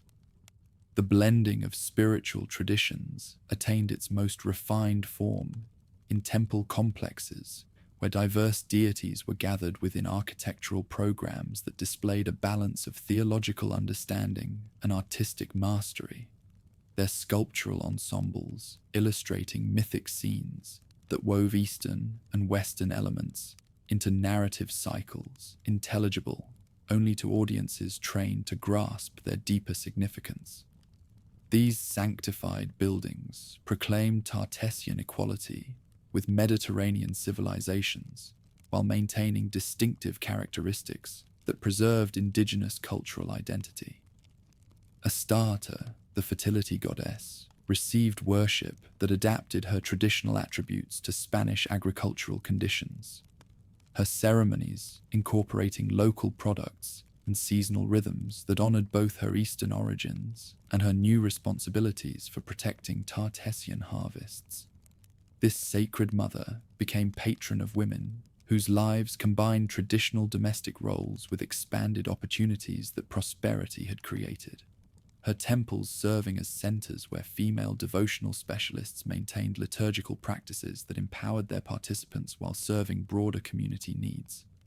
Within temple treasuries, gathered votive gifts that at once expressed private religious commitment and the broader affluence of the community, their abundance standing as proof that the kingdom could lavish offerings upon the divine while preserving the worldly funds necessary for warfare, commerce, and diplomacy. These hallowed donations included weapons offered by successful warriors, jewelry dedicated by prosperous merchants, and agricultural products given by farmers, whose harvests had exceeded their expectations through what they understood as supernatural intervention. Throughout the agricultural year, communities observed festivals that integrated native ceremonies directed toward local spirits, with foreign rituals venerating Phoenician gods. Occasions whose successful execution required the joint efforts of religious specialists representing diverse traditions, yet sharing responsibility for the same people. These worship events became occasions when cultural differences were celebrated rather than minimized, their success demonstrating how successfully Tartessian society had managed the challenge of integrating foreign influences without losing essential connections to ancestral customs. The Tyrian protector, Melkart, established his most important Western shrine at Gadir, where his temple became a pilgrimage destination that attracted worshippers from throughout the Atlantic world, its sacred fires burning continuously as testimony to divine favor for maritime enterprises that connected Spanish resources with international markets. This maritime god provided spiritual sanction for commercial relationships that enriched both Tartessian producers and Phoenician distributors, while protecting expeditions that carried precious metal to destinations throughout the known world. Kingship reached its most sophisticated development during this period, as Tartessian rulers learned to balance political authority with priestly responsibilities that required them to serve as intermediaries between godly and human realms. Their success measured not only in military victories and commercial profits, but in their ability to maintain cosmic harmony through proper conduct of ceremonial duties. These monarchs combined practical leadership with theological authority in ways that impressed foreign visitors accustomed to separating secular and spiritual power. The mountain sanctuaries, established at strategic locations throughout the kingdom's territories, served both devotional and political purposes by proclaiming royal authority over landscapes that contained valuable resources while providing worship centers that unified diverse populations under shared liturgical practices. These hilltop temples commanded views that encompassed entire valleys, while their elevated positions symbolized connections between earthly and celestial realms that legitimized royal claims to supernatural sanction for political decisions. As temple complexes expanded, priestly training systems arose that gave rise to schools in which knowledge from diverse faith traditions was preserved and transmitted to the future cadres of religious specialists. These schools taught not only ceremonial procedures, but the diplomatic skills necessary to maintain harmony between populations whose worship practices reflected different cultural backgrounds. Their graduates serving as cultural ambassadors who facilitated cooperation between ethnic groups throughout the kingdom. By the 6th century's end, Tartessian spiritual life had achieved complexity that rivaled anything in the Eastern Mediterranean, its theological sophistication reflecting cultural exchanges that had enriched indigenous traditions, while creating new forms of worship that satisfied needs generated by prosperity and international contact. The religious landscape that had emerged through centuries of devotional development provided both practical and symbolic foundations for royal authority, while creating community bonds that transcended ethnic and linguistic differences. Still, this theological refinement, along with all other achievements of Tartessian society, stood vulnerable before powers that struck at both political structures and the cultural roots from which ritual innovation had sprung. Sanctuaries that had once embodied divine sanction for Tartessos' wealth and power would soon bear witness to destructive ceremonies, their sacred wealth redirected not toward native gods of blessing, but toward foreign divinities invoked in desperation by survivors of conquest driven by religious zeal and the will to annihilate. In villas that overlooked the Guadalquivir's meandering course through landscapes transformed by centuries of cultivation, nobles wrapped themselves in robes dyed with precious crimson and fastened golden brooches that proclaimed their status to anyone who understood the language of wealth displayed through personal adornment. These aristocrats inhabited stone houses whose thick walls provided protection against summer heat, while their courtyards offered space for the elaborate entertaining that maintained social networks essential to political survival in a kingdom where influence depended as much on personal relationships as inherited position. Before the first light of day, farm workers set out to the valley fields, vast expanses sustained by irrigation networks that had been honed by centuries of practice, their toil producing the staples of grain, oil, and wine that nourished rapidly increasing populations in times of abundance. These cultivators understood seasonal rhythms that governed planting and harvesting, while developing techniques that maximized yields from soils whose fertility had been enhanced through careful management of organic fertilizers and crop rotation cycles. Bronze-armored warriors practiced combat formations in courtyards, where the clash of metal on metal echoed against walls built to withstand siege, their training regimens combining traditional fighting techniques with innovations learned from foreign military advisors who had arrived with Phoenician and Greek trading expeditions. These fighting men carried weapons forged from Spanish metals, according to designs that merged indigenous craftsmanship with Mediterranean military technology, their equipment reflecting the kingdom's ability to adapt foreign innovations while maintaining cultural traditions that connected them to ancestral warrior customs. Clay workers shaped vessels on potter's wheels that spun in workshops where generations of craftsmen had refined techniques for producing ceramics that combined functional utility with artistic beauty, their products ranging from simple storage jars to elaborate ritual vessels decorated with painted scenes that depicted mythological stories and religious ceremonies. These ceramic craftsmen developed glazing methods that protected their wares, while creating surface effects that caught light in ways that enhanced both practical visibility and aesthetic appeal. Their innovations establishing artistic traditions that would influence Iberian pottery for centuries. At forge fires, where temperatures reached levels that enabled the working of both bronze and iron, smiths hammered raw metal into tools, weapons, and ornaments that demonstrated technical mastery while satisfying practical needs of communities whose prosperity depended on superior metallurgical products. These metalworkers controlled knowledge that transformed earth into objects that could till fields, protect warriors, and display wealth, their skills requiring years of apprenticeship, during which young men learned not only physical techniques, but the ritual knowledge necessary to ensure supernatural blessing for enterprises that dealt with forces beyond human understanding. Record keepers maintained archives in stone buildings, where documents written in scripts adapted from Phoenician alphabets preserved contracts, legal decisions, and administrative records that enabled effective government across territories that encompassed multiple ethnic groups and cultural traditions. These scribes possessed literacy that distinguished them from the majority of the population, while providing essential services that facilitated commerce, diplomacy, and judicial proceedings. Their education, encompassing not only writing skills, but mathematical knowledge necessary for calculating taxes, measuring land, and managing complex transactions.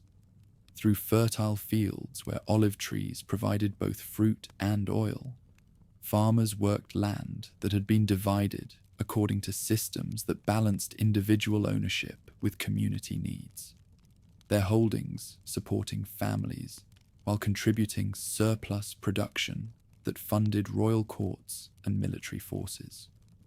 These peasants developed agricultural techniques that adapted Mediterranean crops to local conditions, while maintaining indigenous farming methods that had proven successful over centuries of cultivation. Their innovations enabling population growth that transformed scattered villages into prosperous towns. The residences of noble families doubled as administrative centers, their architectural design showcasing prosperity in ways that impressed outsiders and affirmed status among neighbors familiar with the codes expressed through stone, timber, and ornamental display. These elite families maintained households that included not only relatives, but servants, craftsmen, and agricultural workers, whose labor supported lifestyles that combined material comfort with political responsibilities. Their daily routines, involving supervision of productive enterprises, alongside participation in ceremonial activities that reinforced social hierarchies.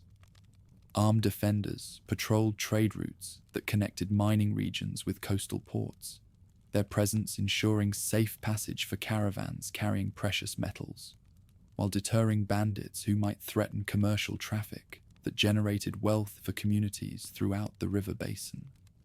These soldiers developed tactical knowledge that combined traditional Iberian fighting methods with military innovations learned through contact with Mediterranean civilizations, their training emphasizing both individual combat skills and coordinated unit actions that could respond effectively to various types of threats. Within the workshops, the clang of tools and the hum of activity testified to the energy of specialized craftsmen whose goods supplied village markets as well as distant trade networks, their artistry and technique rivaling the famed productions of the Eastern Mediterranean. These artisans worked materials that included not only local resources, but imported raw materials that reflected the kingdom's extensive commercial connections, their innovations generating hybrid artistic styles that combined indigenous traditions with foreign influences in ways that created distinctively Tartessian cultural expressions. Village life centered around marketplaces where farmers, craftsmen, and merchants gathered to exchange products and information. Their transactions conducted according to systems that balanced traditional barter with monetary exchange, using standardized weights and measures that facilitated trade across linguistic and cultural boundaries. These commercial centers became focal points where news traveled alongside goods, while social relationships developed between individuals whose daily work brought them into contact with people from different backgrounds and regions. The framework of social hierarchy regulated human interaction by granting authority to lineage-based status, yet it equally created paths of advancement for those who achieved success in commerce, demonstrated valor in war, or cultivated technical expertise useful to community life and the governing elite. This stratification created incentives for excellence while maintaining stability through traditions that preserved established authority patterns, its flexibility enabling talented individuals to improve their positions while ensuring continuity of governance structures that had proven effective. In kilns capable of reaching the high temperatures required for superior ceramic production, craftsmen developed distinctive styles that wove together the geometric designs preserved from Bronze Age traditions and the figurative imagery introduced through contact with Mediterranean cultures. These vessel makers created products that served practical needs while functioning as artistic expressions that preserved cultural values, their work demonstrating how successfully Tartessian society had integrated foreign influences while maintaining indigenous aesthetic sensibilities that reflected local identity and cultural continuity. By perfecting the manipulation of heat, alloying techniques, and finishing methods, metalworkers produced bronze and iron goods that surpassed the craftsmanship of their ancestors, their durable tools and formidable weapons gaining wide circulation across the peninsula and into neighboring lands.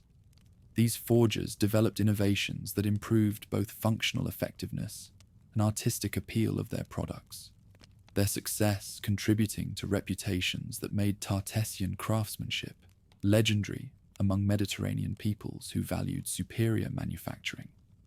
The adoption of scripts allowed writers to fix, in lasting form, the texts of law, commerce, and ceremony, documents capable of surviving political change while carrying essential knowledge forward. Their skills in literacy enabling administrative systems that established reliable governance, where once only oral traditions and memory prevailed. These educated officials created archives that would preserve evidence of Tartessian civilization long after its political structures had collapsed, their work representing intellectual achievements that placed this kingdom among the most sophisticated societies of the ancient world. Kinship systems maintained their traditional forms, but incorporated new arrangements dictated by expanding economic options, through which some individuals achieved wealth, while others stayed tied to agricultural toil, networks of reciprocity arising that both secured community welfare and reinforced hierarchies based on material success. Households included multiple generations whose members contributed different types of labor, while sharing in both productive efforts and consumption patterns that reflected their collective economic status. Everyday routines varied according to seasonal cycles that governed agricultural work, while accommodating commercial activities that continued throughout the year, their patterns reflecting the kingdom's evolution from purely agricultural society to complex economy that combined farming, manufacturing, and international trade. These rhythms created temporal structures that coordinated individual activities with community needs while maintaining connections to natural cycles that had governed human life since the earliest settlements had been established in the valley. The cultural life of Tartessos maintained continuity with ancestral customs, while adopting innovations inspired by altered circumstances and contact with other peoples, its evolution reflecting a society skilled at protecting identity even while adapting to novelty. Such practices ranged from life cycle ceremonies that guided individuals from birth to death, to agricultural festivals celebrating the changing seasons, to social rites that reinforced solidarity while acknowledging the structured hierarchies of the community. By the 6th century's end, Tartessian society had achieved levels of complexity and sophistication that rivaled anything in the contemporary Mediterranean world.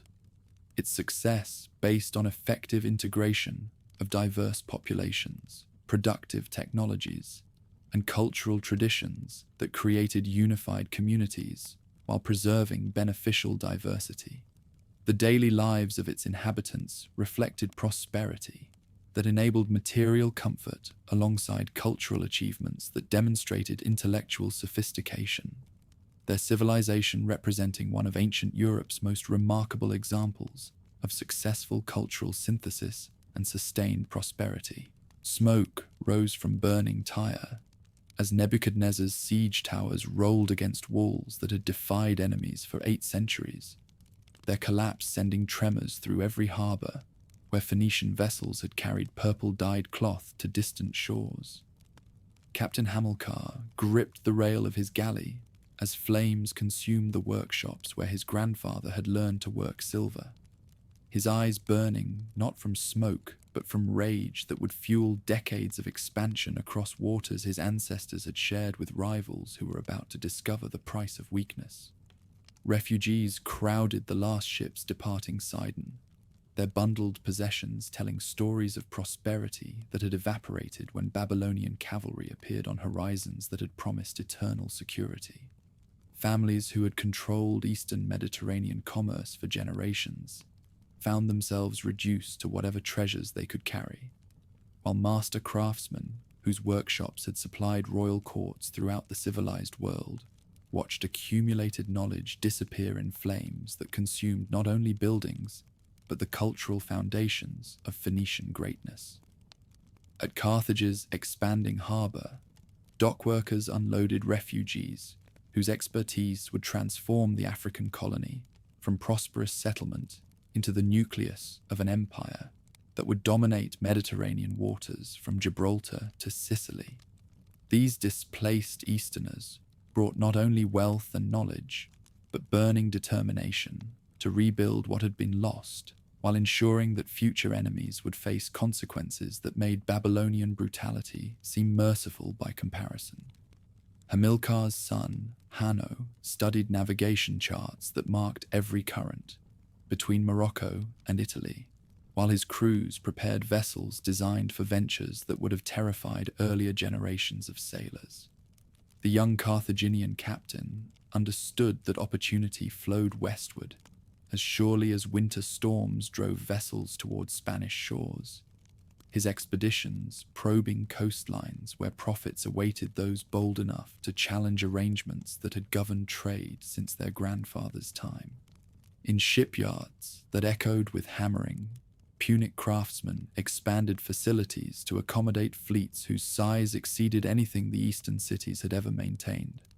Their construction employing refugees whose expertise enabled innovations that combined traditional techniques with improvements that reflected harsh lessons learned from disasters that had destroyed their homeland. These expanded dockyards could service ships designed for longer voyages and heavier cargoes than any Mediterranean power had previously attempted. The African cities' streets buzzed with conversations, conducted in languages from across the known world, as displaced Phoenicians established workshops that would compete directly with manufacturers in Alexandria and Athens. Master jewelers who had crafted ornaments for Eastern kings now created luxury goods that incorporated Libyan gold with Spanish silver, their products demonstrating craftsmanship that surpassed anything available in traditional markets where quality had declined as political chaos disrupted production. Young Carthaginian officers trained in combat techniques that enabled merchant vessels to function as warships when circumstances required such transformation. Their education encompassing not only traditional ramming tactics, but innovations that maximized effectiveness of boarding parties and marine infantry. These naval commanders learned to read weather patterns specific to Western waters, while mastering weapons that could transform commercial expeditions into formidable fighting forces capable of eliminating competition through methods that ranged from intimidation to outright destruction. From fortified positions that commanded approaches to the Western Basin, African admirals planned operations that would eliminate rivals through systematic economic warfare, rather than costly direct confrontation. Intelligence networks developed by displaced Eastern families provided detailed information about competitor activities throughout the Mediterranean, their agents posing as peaceful merchants while mapping harbour facilities and identifying political weaknesses that could be exploited when circumstances favoured more aggressive approaches. Warships bearing the horse and palm insignia of the rising power appeared off Spanish coasts where Tartessian dealers had grown comfortable with partnerships that treated all visitors as potential customers rather than competitors seeking monopolistic control. These naval forces carried not only soldiers, but administrators who possessed comprehensive knowledge of local business arrangements. Their information gathered through years of patient observation by agents who had documented every source of wealth that might be redirected toward Carthaginian interests. Captain Margot negotiated with Iberian chieftains who discovered that traditional neutrality was no longer possible in a world where powerful newcomers demanded exclusive access to resources that had previously been available to any buyer willing to pay fair prices. Village leaders who had maintained independence through careful diplomacy found themselves confronted by ultimatums that offered stark choices between accommodation with the new African empire or destruction that would eliminate both personal wealth and the communities they governed. At established centers where Greek dealers had maintained relationships stretching back generations, Carthaginian competitors appeared offering better prices for local products while undercutting established businessmen through methods that combined legitimate practices with tactics that approached piracy in everything but name. Hellenic merchants who had built reputations on reliable delivery and honest dealing discovered that such traditional virtues meant little against opponents who could afford temporary losses, subsidized by profits from territories where monopolistic control enabled pricing that compensated for short-term sacrifices. Phoenicians' survivors who had escaped Eastern destruction watched helplessly as Punic forces systematically eliminated traditional partners or absorbed them into networks that served African interests rather than respecting established relationships. Ancient commercial arrangements that had governed Mediterranean exchange for centuries were being replaced by systems designed to channel wealth toward the rising power whose ambitions encompassed not merely profitable business, but political control over territories that had previously maintained independence through skillful diplomacy. The Spanish kingdom found its strategic position between Atlantic and Mediterranean waters transformed from advantage into vulnerability, as competing powers recognized that controlling Tartessian silver could provide resources sufficient to fund expansion throughout the Western Basin. Royal courts that had welcomed diverse visitors now received ambassadors whose gifts concealed demands for exclusive access to mines that had enriched multiple civilizations through trade arrangements based on mutual benefit rather than domination.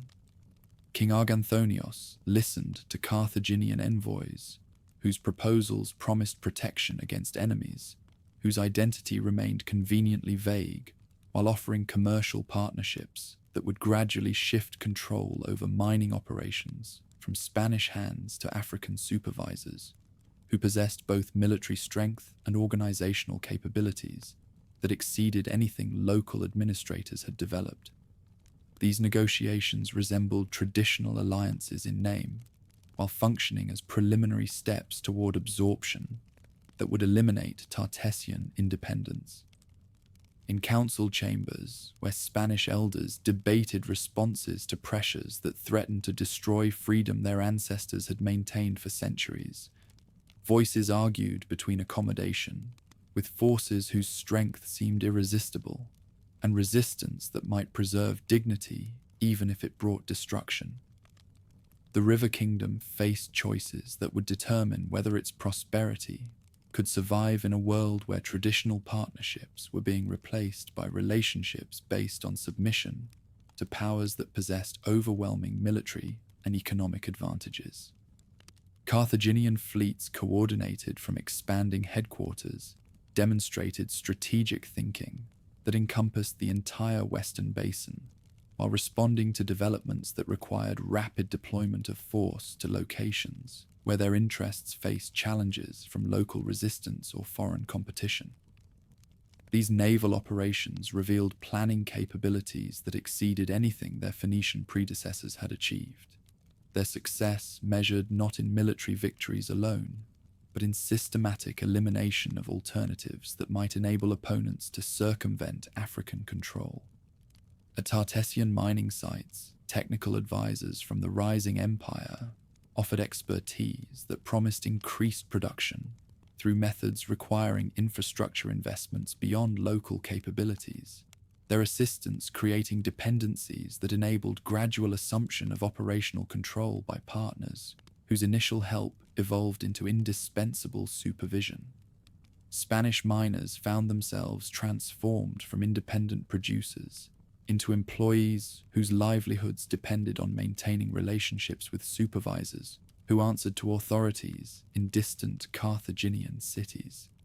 Precious metal that had once flowed toward multiple destinations now traveled increasingly aboard vessels flying Punic standards toward harbors, controlled by the ascendant power rather than the eastern ports that had originally created demand for Iberian resources. Traditional customers disappeared as political chaos consumed their homelands, while new buyers imposed conditions that reduced Tartessian merchants from independent agents to suppliers whose freedom to negotiate had been replaced by arrangements serving African rather than Spanish interests. Greek colonies that had maintained profitable relationships with Iberian producers discovered that their competitors possessed resources that enabled them to operate at losses that would bankrupt established firms, their ability to sustain unprofitable operations, indefinitely forcing traditional dealers to abandon markets they had developed over generations. Ancient commercial networks that had connected 3 continents began reorienting themselves around the Western Empire, whose systematic approach to expansion combined economic pressure with military threats that eliminated opposition through methods that avoided costly direct confrontation.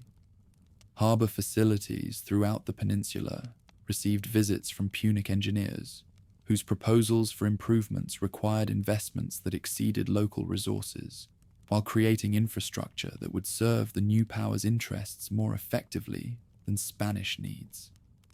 These construction projects transformed independent ports into terminals that functioned as extensions of the expanding empire rather than sovereign facilities that served their local communities' requirements.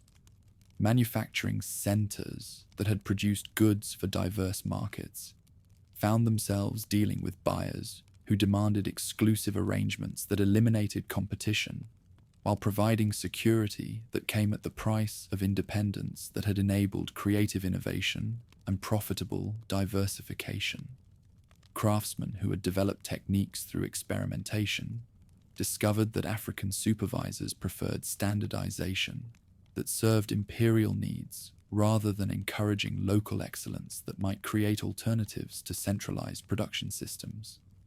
Ships from distant ports began avoiding Spanish harbors, where Carthaginian agents monitored all commercial activity, their captains fearing that participation in independent trade might provoke retaliation from forces that possessed both the will and capability to eliminate competition through methods that made traditional piracy seem like minor inconvenience.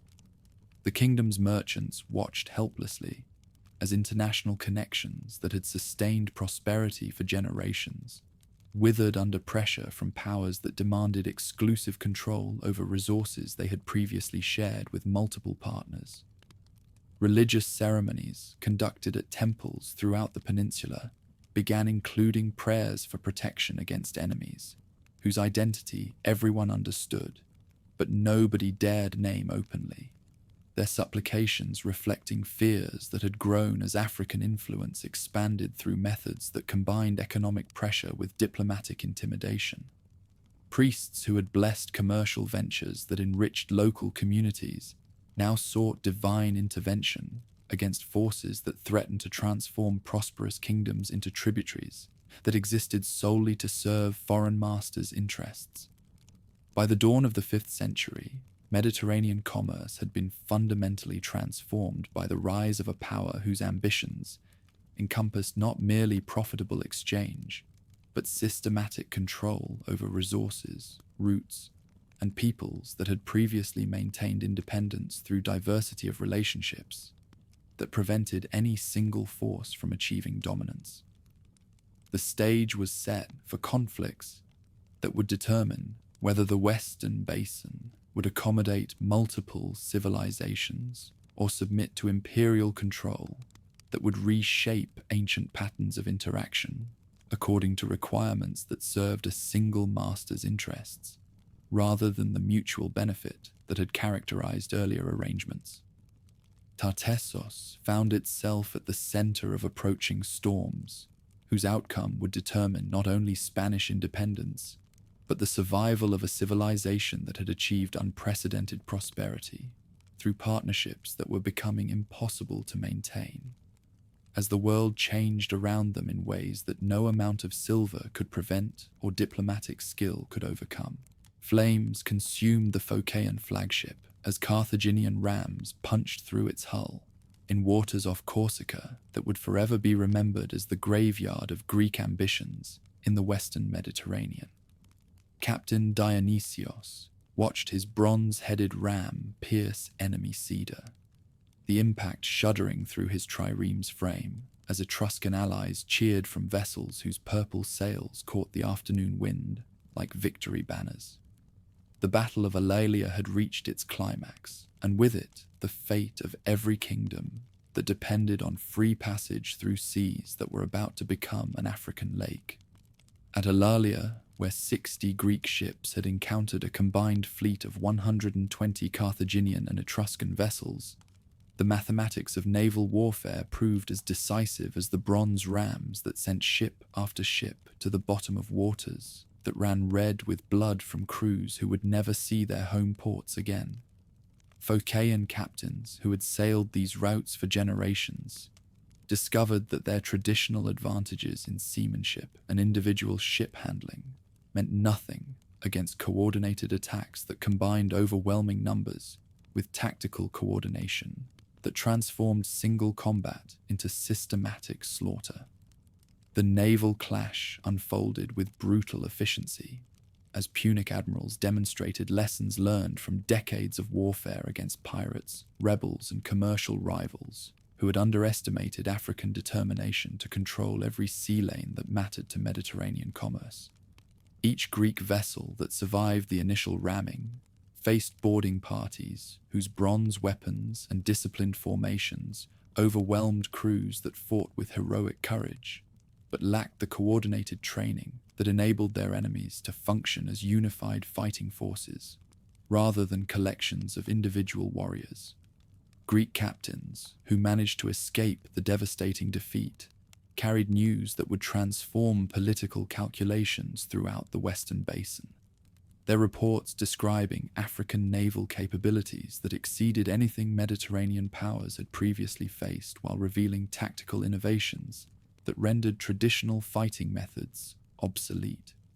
These Hellenic survivors spread word that the seas west of Italy had become hunting grounds, where independent navigation invited destruction from forces that possessed both the strength and ruthless determination to eliminate any competition. In harbors throughout the western Mediterranean, merchants who had grown prosperous through trade that connected Spanish silver with Eastern markets received reports that made clear the age of open commerce had ended forever. The decisive engagement had established Carthaginian dominance over waters that carried the wealth of nations, while Etruscan participation in the victory demonstrated how completely the balance of power had shifted toward forces that viewed Mediterranean trade as a resource to be controlled, rather than shared among multiple civilizations. When Phocéan survivors arrived on the western shores, they brought tidings that struck fear among Tartessian nobles, conscious that their wealth depended wholly upon maritime lifelines now threatened by fleets unwilling to respect traditional agreements of trade. These allies from the east had once secured Spanish independence, but their defeat cleared the path for African expansion, reducing the river kingdom to a solitary outpost where neutrality had lost meaning and defiance meant destruction. Carthaginian admirals who had commanded the African fleet during the crushing victory returned to base ports with detailed intelligence about every harbor, current, and defensive position that might influence future operations. in waters that now belonged to powers that intended to reshape Mediterranean commerce, according to requirements that served African interests rather than ancient patterns of mutual benefit. The Western power had achieved naval supremacy that would enable systematic elimination of competitors who lacked the strength to defend their traditional rights. Spanish nobles gathered in emergency councils where debates raged between those who advocated immediate submission to avoid the devastating consequences that resistance would bring, and others who insisted that surrender would merely postpone destruction while guaranteeing loss of everything their ancestors had built. The River Kingdom faced choices that offered no good options, their deliberations taking place while Punic agents monitored every port and trading post that had once provided connections to markets that were rapidly falling under African control. Through mountain passes that had carried Iberian silver to Mediterranean ports for centuries, the last independent caravans struggled to maintain connections with customers who possessed fewer alternatives as traditional suppliers disappeared through conquest, intimidation, or economic strangulation that made continued resistance impossible. These trade routes that had enriched multiple civilizations were being systematically redirected toward harbors controlled by forces that intended to monopolize Western wealth while eliminating competitors who might challenge their growing dominance. At Cancho Roano, where the sanctuary palace had served for generations as the spiritual heart of Tartessian civilization, priests gathered in the sacred courtyard to perform rituals that would mark the end of an era that had brought unprecedented prosperity to those lands while creating cultural achievements that had impressed visitors from across the ancient world. The holy site that had symbolized royal authority and divine blessing would soon witness ceremonies that acknowledged defeat while attempting to preserve something sacred from the devastation that was approaching like an unstoppable tide. The naval embargo that followed Carthaginian victory closed Iberian ports to all vessels except those flying African colors or carrying permits that reduced once independent merchants to agents serving Punic interests rather than their own customers' needs. This maritime siege proved more effective than any military invasion could have been, its gradual strangulation of commercial connections slowly draining the wealth that had funded royal courts, military forces, and religious institutions that had made Tartessian civilization possible. Royal treasures, accumulated over centuries of prosperity, were carried into the sacred complex, where priests would bury them in courtyards that had witnessed countless ceremonies, celebrating divine favor for human enterprises that had achieved unprecedented success.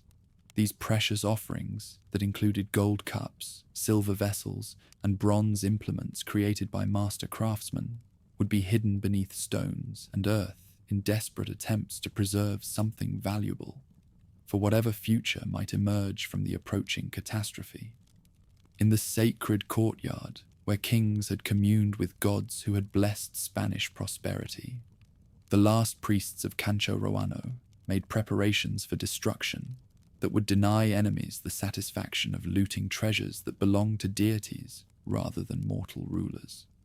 Metal offerings that represented centuries of devotional gifts were buried in ceremonial pits, while sacred fires were prepared that would consume buildings whose architecture had proclaimed Tartessian achievement, while providing appropriate settings for worship that combined indigenous traditions with influences absorbed from multiple civilizations.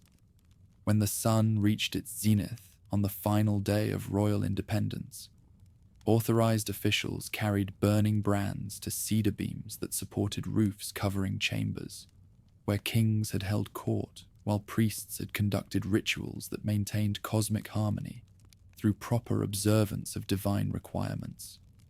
The sanctuary palace that had served as the symbol of Tartessian power would become its funeral pyre, the smoke rising from its burning timbers, carrying prayers for whatever survival might be possible in a world where ancient freedoms were being replaced by submission to foreign masters. Spanish nobles who witnessed the burning understood that they were watching more than the destruction of buildings. They observed the end of a civilization that had achieved greatness through relationships that balanced independence with international cooperation, indigenous traditions with foreign innovations, material prosperity with spiritual devotion. The flames that consumed Cancho Roano destroyed not only architectural achievements, but the political and religious foundations that had enabled Tartessian success while creating precedents for European development that would influence future generations. The last king of the River Kingdom made the decision to destroy what could not be defended rather than allow enemies to transform sacred spaces into monuments to their victory, his choice reflecting understanding that some things possessed value that transcended mere material, worthwhile deserving protection, even at the cost of total loss.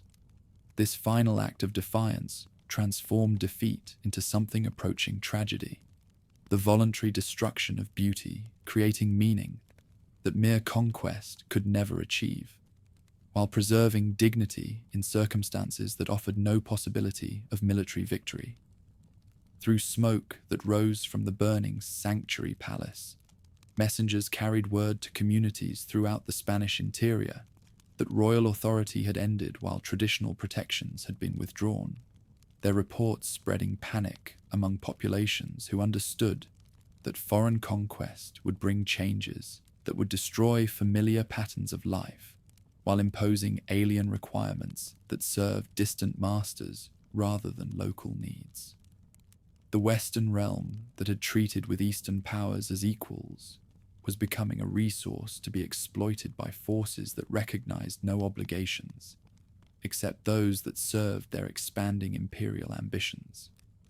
Carthaginian forces that occupied Spanish ports discovered that conquest had brought control over territories whose wealth exceeded their most optimistic projections, while systematic inventory of captured resources revealed mining operations and agricultural systems that would provide foundations for expansion that could challenge any power in the ancient world.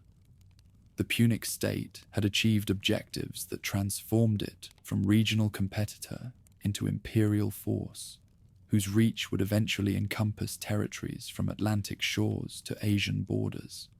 Villages throughout the Guadalquivir Valley watched smoke rise from direction of the sacred complex, while understanding that ancient patterns of life were ending forever, their inhabitants beginning migrations toward remote regions where traditional customs might survive in forms that preserved something essential from civilization, that had achieved unprecedented heights before falling to enemies whose strength had proven irresistible.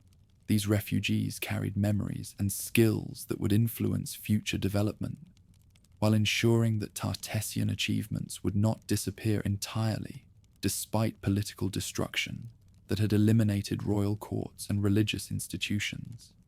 Mining operations that had produced silver, whose purity had become legendary throughout Mediterranean commerce, ceased functioning as organized enterprises while reverting to subsistence-level extraction that served local needs rather than international markets that had vanished with the naval blockade that cut connections between Spanish producers and overseas customers.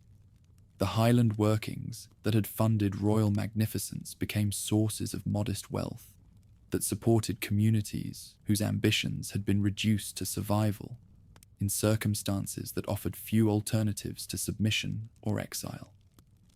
In the year the Greeks would later count as 530 before their era, the kingdom that had once amazed seafarers with its treasures, refined customs, and warmth of welcome ceased to rule itself, its territory absorbed by powers who regarded Spanish riches as stepping stones to more conquest instead of the heart of a civilization balanced between material achievement and spiritual meaning. The Western world that had pioneered Europe's first written language and built bridges to 3 continents remained only in tales told by survivors who saw its greatness burn away in fires that carried both mourning and resistance. The achievements of Tartessos stood unmatched in Iberia until the Romans arrived with their monumental engineering and administrative order, building an empire that overshadowed all earlier efforts. Yet the cultural sparks kindled by Spanish ingenuity endured beyond the kingdom's ruin, influencing Europe through traditions that preserved their core despite political erasure. With Tartessos gone, Europe lost its first great homegrown civilization, a fall that underscored how high human ambition can rise and how easily it can be crushed by adversaries stronger and less bound by conscience. In villages where royal messengers had once carried silver-sealed documents to distant courts, Turdetani elders gathered around fires that cast shadows on walls that would never again display the golden cups and ivory ornaments that had proclaimed their ancestors' greatness. These descendants of the River Kingdom spoke in hushed voices about times when their grandfathers had walked freely through streets where Phoenician merchants competed with Greek traders for the privilege of exchanging exotic goods for Iberian metal, their memories preserving fragments of a world that seemed as distant as the stories gods told about the age when mortals had lived like immortals. The river people, who remained along the Guadalquivir's banks after Carthaginian conquest, continued speaking the old tongue that had once been carved into stone monuments proclaiming royal authority and divine blessing, though their conversations now avoided topics that might attract attention from African overseers who monitored every gathering for signs of rebellion or nostalgia that might threaten the new order. Children learned ancient words from grandmothers who whispered lessons in darkened houses, where the native speech survived despite official discouragement, its persistence representing resistance that required no weapons beyond human memory and stubborn refusal to forget. Through abandoned palaces where weeds pushed between stones that had once supported cedar beams brought from Lebanese forests, wind carried the scent of wild herbs that would never again be gathered for ceremonies, that had maintained cosmic harmony through rituals conducted by priests who had understood the proper relationship between earthly rulers and divine powers. These ruins attracted only shepherds who sheltered their flocks within walls that crumbled more each winter, their animals grazing in courtyards where kings had received ambassadors from the greatest civilizations of the ancient world. Punic overseers who supervised the mountain workings demonstrated efficiency that had been refined through decades of experience managing conquered territories, their methods extracting maximum value from Iberian resources while providing minimal compensation for workers who had once been partners in enterprises that had enriched multiple civilizations. The conquerors understood that systematic exploitation required careful balance between productivity and security, their policies designed to prevent the accumulation of wealth or knowledge that might enable challenges to African authority, while maintaining sufficient incentives to ensure continued cooperation from populations that lacked alternatives to submission. Ancient letters carved into boundary stones that had marked territorial limits during the height of royal power gradually disappeared beneath vegetation that reclaimed hillsides where no one remained to maintain paths that had once carried tribute to courts that no longer existed. These stone writings that had proclaimed Tartessian achievements in scripts adapted from Phoenician models became curiosities that puzzled travelers who could not read languages that had been forgotten as completely as the political institutions they had served, their inscriptions surviving as meaningless decorations on monuments whose original purposes had vanished with the civilization that had created them, where temples had risen to honor gods whose names were spoken only in whispers. Islamic shrines would later occupy sites that had been considered sacred, since Bronze Age farmers had first recognized divine presence in springs that bubbled from limestone caves and groves, where ancient oaks provided shelter for worship that connected human communities. to forces that controlled fertility, weather, and the success of enterprises that determined survival or prosperity. The sacred sites maintained their spiritual significance despite changes in religious practices, their holiness transcending particular theological systems, while providing continuity that linked past and future through landscape features that would outlast every civilization that claimed them. The galleries cut into the mountains, once worked by ancestors whose silver had earned renown across Mediterranean commerce, now swallowed miners whose efforts no longer enriched courts that rewarded subjects as partners. Instead, their sweat met Carthaginian demands, far from the days when wealth pulled from the earth had nourished both cultural glory and diplomatic bonds. The workings continued producing precious metal, but profits flowed toward African ports rather than Iberian communities that had once benefited from resources that had been considered divine gifts, rather than mere commodities to be exploited for foreign benefit. Though children grew up learning Punic as the key to advancement, the old tongue lived on in the lullabies their mothers sang, preserving words that had no translation in the speech of their conquerors. Those rulers saw only wealth to be taken, blind to the reality that these lands had nurtured civilizations deserving admiration, not exploitation. Native speech persisted in rural areas where African influence remained limited, its vocabulary preserving knowledge about agricultural techniques, religious practices, and social customs that would otherwise have disappeared with the political structures that had originally supported them. Buried beneath accumulating soil and seasonal debris, the carved letters on funerary monuments that had preserved personal names and family relationships gradually became illegible as weather and neglect eroded inscriptions that had been intended to maintain connections between living and dead across generations, that would remember their ancestors' achievements while building upon foundations laid by those who had created Tartessian greatness. These ancient texts stood as proof that literacy had flourished on the peninsula, centuries before Roman legions imposed Latin as the official script. Along trade routes that had connected Iberian producers with Mediterranean markets, grass grew between stones that had been worn smooth by countless pack animals carrying silver toward harbors where merchants from multiple civilizations had competed for access to Spanish resources.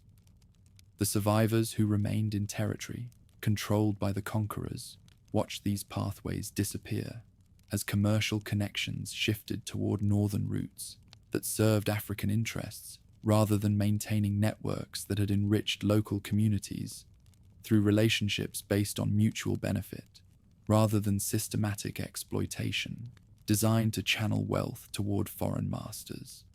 The younger generation grew up learning adapted customs from parents who had few choices beyond submission to a power whose armies and wealth eclipsed their own.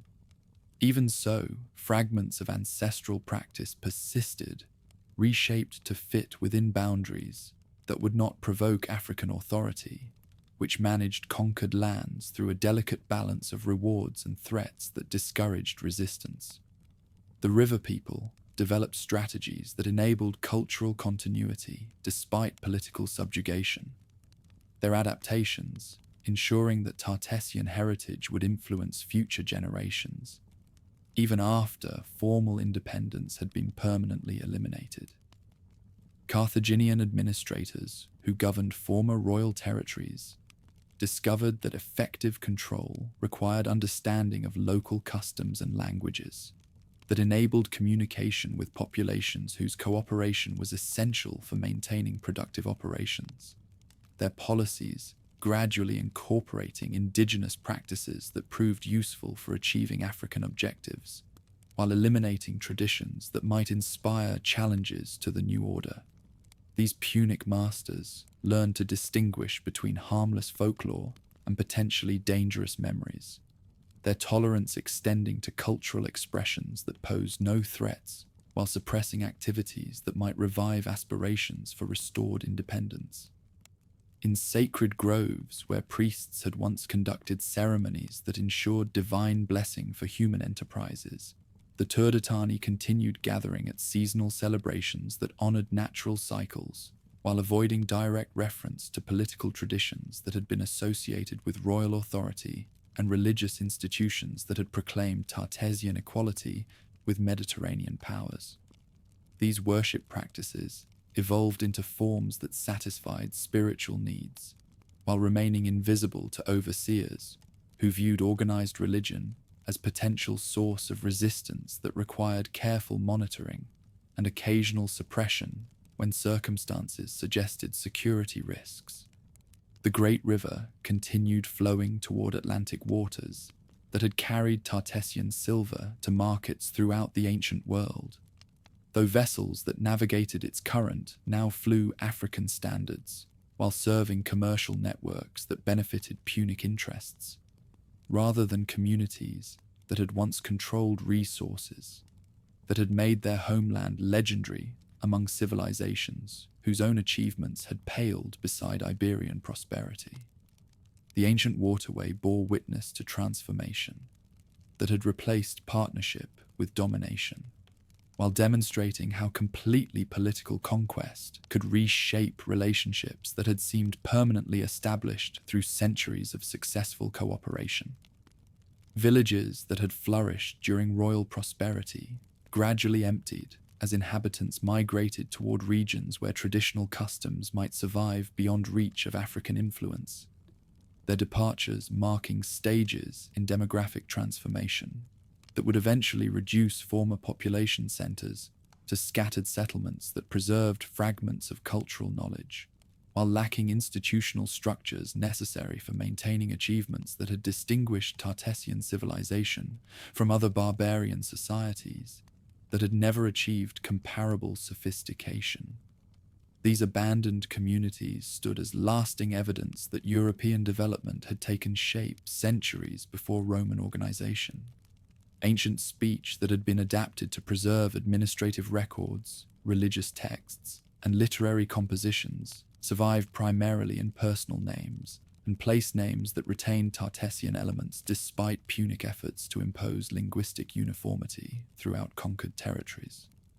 The survivors who maintained knowledge of the old tongue passed down vocabularies that enabled communication about concepts that had no equivalents in African languages, their persistence ensuring that essential elements of indigenous culture would influence subsequent development, even after political institutions that had originally supported them had been permanently destroyed. Mountain tunnels, where workers extracted precious metal under African supervision, echoed with conversations conducted in languages that supervisors could not understand, their discussions preserving knowledge about techniques that had been developed over generations of experience while enabling coordination, that sometimes approached conspiracy when circumstances permitted expressions of resentment against conditions that had transformed partners into subordinates. The workings became spaces where cultural resistance could flourish, despite official policies designed to eliminate indigenous traditions that might inspire challenges to Carthaginian authority. What had once been a kingdom famed for riches, hospitality, and artistic achievement was reduced to memory, carried forward by river communities who clung to fragments of their ancestors' knowledge.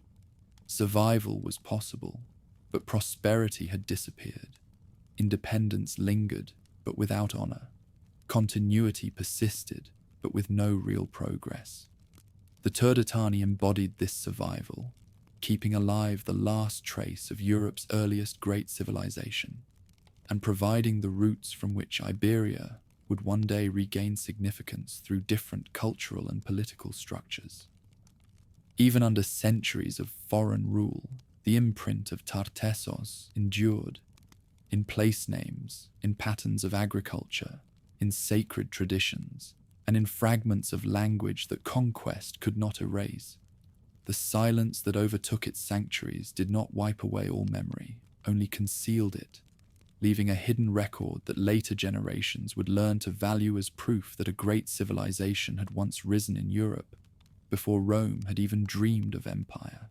Roman legions marched through valleys where bronze-helmeted soldiers had once guarded trade routes that connected Tartessian silver with Mediterranean markets, their hobnailed sandals grinding against stones that still bore faint traces of carved letters no centurion could read. General Scipio Africanus paused beside a weathered monument, whose inscriptions proclaimed royal authority in scripts that had been forgotten as completely as the civilization that created them.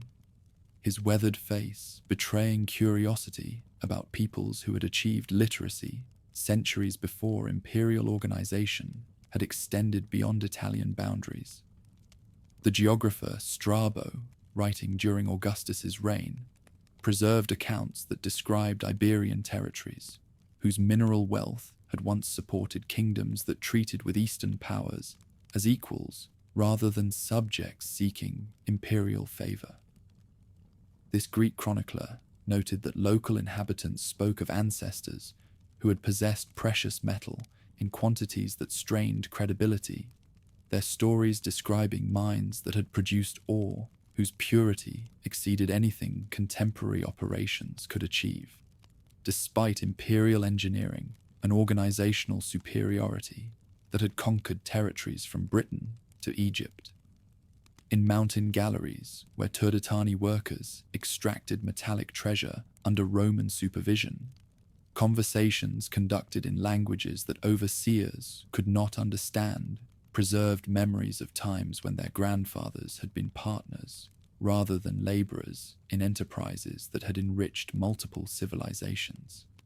These descendants of the River Kingdom maintained oral traditions that described royal courts where ambassadors from the greatest cities of the ancient world had competed for access to resources that had made their homeland legendary among peoples whose own achievements paled beside Tartessian prosperity. General Marcus Crassus, whose appetite for wealth had become notorious throughout the Mediterranean world, listened with growing excitement as local chieftains described underground workings that honeycombed entire mountainsides, while producing silver whose quality had attracted merchants from territories that stretched from the Baltic to the Sahara. These military leaders recognized that controlling peninsular resources could provide funding for campaigns that would establish imperial dominance over territories that had previously remained beyond metropolitan reach, their calculations transforming ancient legends into strategic objectives worthy of systematic conquest. Turdetani elders, who remembered stories passed down through generations, spoke carefully of ancestors who had ruled from palaces built with cedar beams brought from Lebanese forests, their descriptions creating images of architectural magnificence that impressed Roman officers accustomed to the grandeur of metropolitan buildings. The river people preserved accounts of kings whose reigns had lasted 80 years, while their lifespans extended beyond normal human limits, their longevity enabling diplomatic relationships that had survived changes of dynasty in distant kingdoms, while maintaining independence through skillful negotiation and generous hospitality. Ancient stories told around fires that cast shadows on walls, where imperial eagles now perched, described times when the great river had carried vessels laden with exotic goods toward harbors, where competition among international merchants had driven prices to levels that funded architectural projects worthy of gods themselves. These tales spoke of Greek captains storm-driven to Spanish shores, where they discovered wealth that exceeded anything they had witnessed in Damascus or Memphis, their accidental arrival creating partnerships that had challenged Phoenician monopolies, while establishing precedents for cultural exchange that had enriched both civilizations. Through valleys where imperial surveyors mapped territories that would be divided among veterans whose service had earned them colonial settlements, local guides pointed toward ruins that marked sites where temples had once risen to honor deities, whose names survived only in place names that puzzled Latin administrators seeking to understand conquered populations.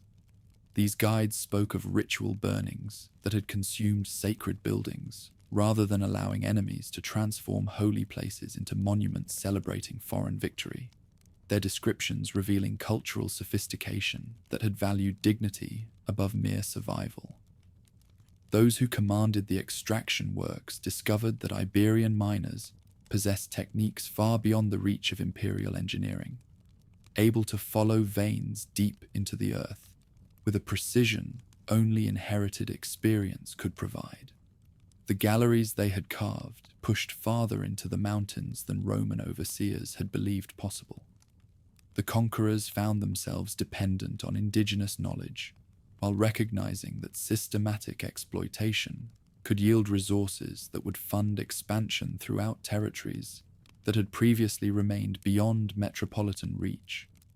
Pliny the Elder, whose natural history catalogued wonders from throughout the empire, recorded observations about Spanish mining that revealed operations whose scale impressed even administrators accustomed to Egypt's agricultural productivity and Gallic mineral extraction. The naturalist noted that Iberian silver possessed purity that exceeded anything available in contemporary markets, while describing techniques that enabled extraction of precious metal from depths that challenged conventional understanding of what human labor could achieve without mechanical assistance that surpassed imperial engineering capabilities.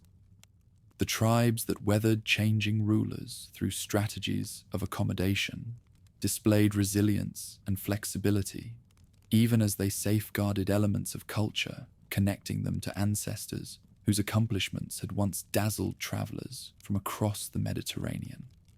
These communities balanced cooperation with imperial authorities against maintenance of traditions that preserved knowledge about agricultural techniques, metallurgical processes, and religious practices that had enabled their forebears to create civilization worthy of international recognition and diplomatic partnerships with the greatest powers of their age.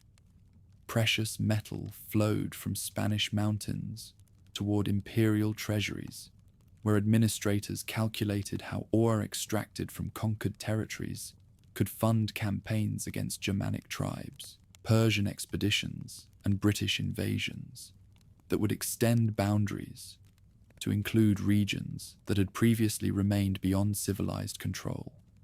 The workings that had once enriched Tartessian kings now served ambitions that dwarfed anything earlier civilizations had attempted, while demonstrating how completely political conquest could redirect resources toward objectives that served foreign rather than local interests.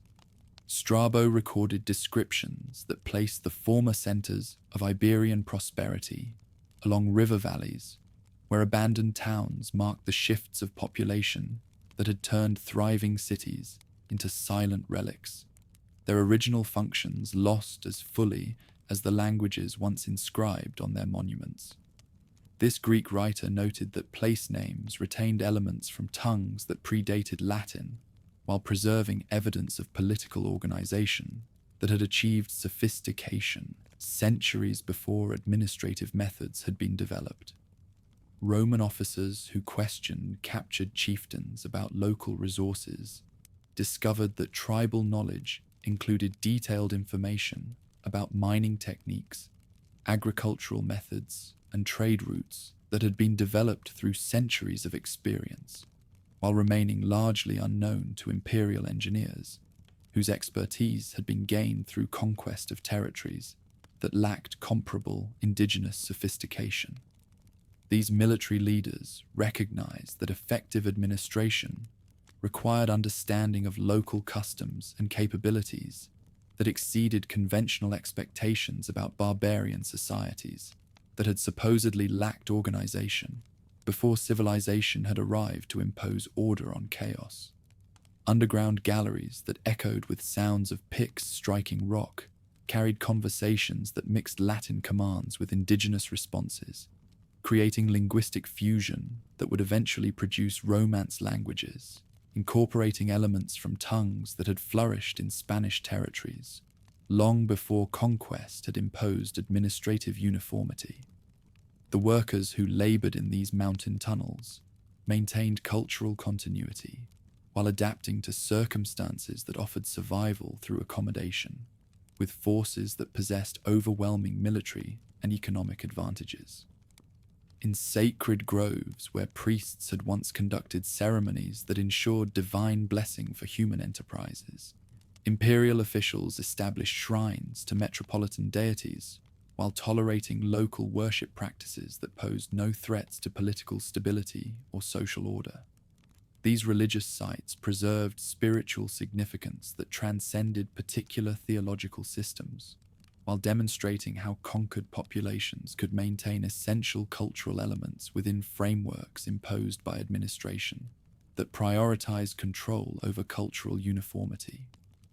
Pliny's accounts described industrial operations that extracted silver through methods that combined imperial engineering with indigenous techniques, their productivity enabling projects that required resources exceeding anything earlier civilizations had accumulated, while transforming peninsular territories into sources of wealth that funded expansion throughout regions that had previously remained beyond Mediterranean influence.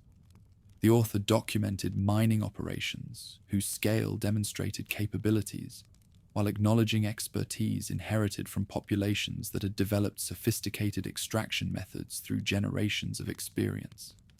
Ancient accounts preserved by both Strabo and Pliny described societies that had achieved levels of organization, cultural sophistication, and international influence that challenged conventional assumptions about European development before conquest, had imposed imperial systems throughout territories that had previously maintained independence through diverse forms of political and social organization. These writers recognized that conquered populations possessed historical traditions that deserved preservation as evidence of human achievement that had flowered in European lands centuries before expansion had reached Atlantic shores. Conquest did not erase everything. Agricultural methods that wrung abundance from Spanish earth, mining expertise that pursued precious metals from forbidding depths, and social rituals that kept communities intact all survived the fall of native rule and the arrival of foreign administrators. These elements carried forward the spirit of ancestral accomplishment, sustaining progress while proving that Europe's early civilizations deserved comparison with the finest traditions of the Eastern Mediterranean. Underground workings continued producing white metal, whose purity had become legendary among merchants throughout the empire, though profits now served imperial rather than local interests, while indigenous knowledge remained essential for maintaining operations that exceeded anything metropolitan engineers could achieve independently. The galleries honeycombed mountainsides where Turdetani workers descended daily into darkness that oil lamps barely penetrated, their labor continuing traditions that connected them to ancestors who had ruled when kings possessed silver in quantities that had made their homeland famous throughout the ancient world. A Turdetani grandfather sat beside his grandson in the shadow of Rio Tinto's red cliffs, pointing toward galleries where Roman overseers counted metallic ingots, while native workers emerged dust-covered from shafts their ancestors had dug when kings ruled from cedar palaces. "Tell me again about the burning," whispered the boy, and the old man's eyes grew distant as he began the story. He had heard from his own grandfather about the day priests set fire to Cancho Roano, rather than let foreigners claim its treasures. The boy listened with wide eyes, memorizing every detail of a tale that would survive in his family, long after the conquerors themselves had become nothing more than ruins scattered across Spanish hillsides. Isidore of Seville bent over parchments in his scriptorium, where decades of scholarship had produced the most comprehensive encyclopedia the medieval world had ever seen, his etymologies preserving fragments of classical knowledge about territories that bore mysterious traces of vanished civilizations. The learned bishop recorded accounts of ancient peoples who had possessed silver mines of legendary productivity while maintaining diplomatic relationships with Eastern powers, their achievements surviving in texts that described kings whose reigns had lasted 80 years, while commanding resources that had made their courts famous throughout the Mediterranean world. Medieval chroniclers, working centuries after Visigothic conquest, encountered classical sources that described Iberian kingdoms whose wealth had exceeded anything their contemporary rulers could imagine. The accounts preserved in manuscripts that spoke of rulers who had lived for extraordinary lengths of time while possessing precious metal in quantities that strained credibility. These later scribes struggled to reconcile ancient texts that described achievements which seemed impossible to verify through any contemporary evidence they could observe in their own territories. Through village squares, where market days brought together populations whose ancestry reflected centuries of conquest and settlement, oral traditions maintained stories about underground treasures that had been hidden when ancient kings faced enemies too powerful to resist. Local folklore throughout Andalusia preserved accounts of ritual destruction that had consumed temples and palaces rather than allowing foreigners to claim sacred spaces. The tales describing underground chambers where golden artifacts awaited rediscovery by heroes brave enough to face supernatural guardians. Alfonso X the Learned commissioned chroniclers who compiled the Historia de España, their work incorporating accounts derived from Arabic sources that had preserved information about ancient Spanish civilizations whose names had been largely forgotten by Christian populations. These royal historians recorded stories about rulers who had possessed silver mines that produced metal, whose purity had become legendary among Mediterranean merchants, their texts maintaining awareness of indigenous achievement that had preceded both Islamic conquest and Christian reconquest of Iberian territories. Arabic chroniclers like Al-Razi documented their conquest of Visigothic territories, while recording local accounts of ruins that guides attributed to peoples whose identities had been lost to historical memory. These Muslim historians preserved descriptions of sophisticated construction techniques that had produced buildings whose precision exceeded anything contemporary architects could achieve. Their chronicles maintaining awareness of earlier civilizations, while acknowledging that local populations preserved oral traditions about vanished kingdoms whose achievements had impressed classical authors.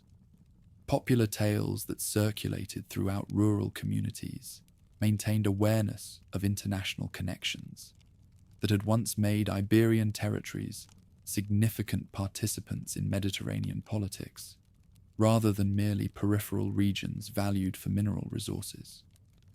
The folklore preserved memories of diplomatic relationships that had connected Spanish courts with civilizations beyond the Pillars of Hercules, their stories describing cultural exchanges that had enriched local traditions while establishing precedents for relationships between European and Mediterranean powers. Visigothic legal codes that regulated treasure hunting reflected widespread belief that ancient peoples had buried valuable objects throughout territories that later rulers controlled. The legislation acknowledging popular conviction that substantial wealth remained hidden in locations where traditional stories claimed kings had concealed their most precious possessions.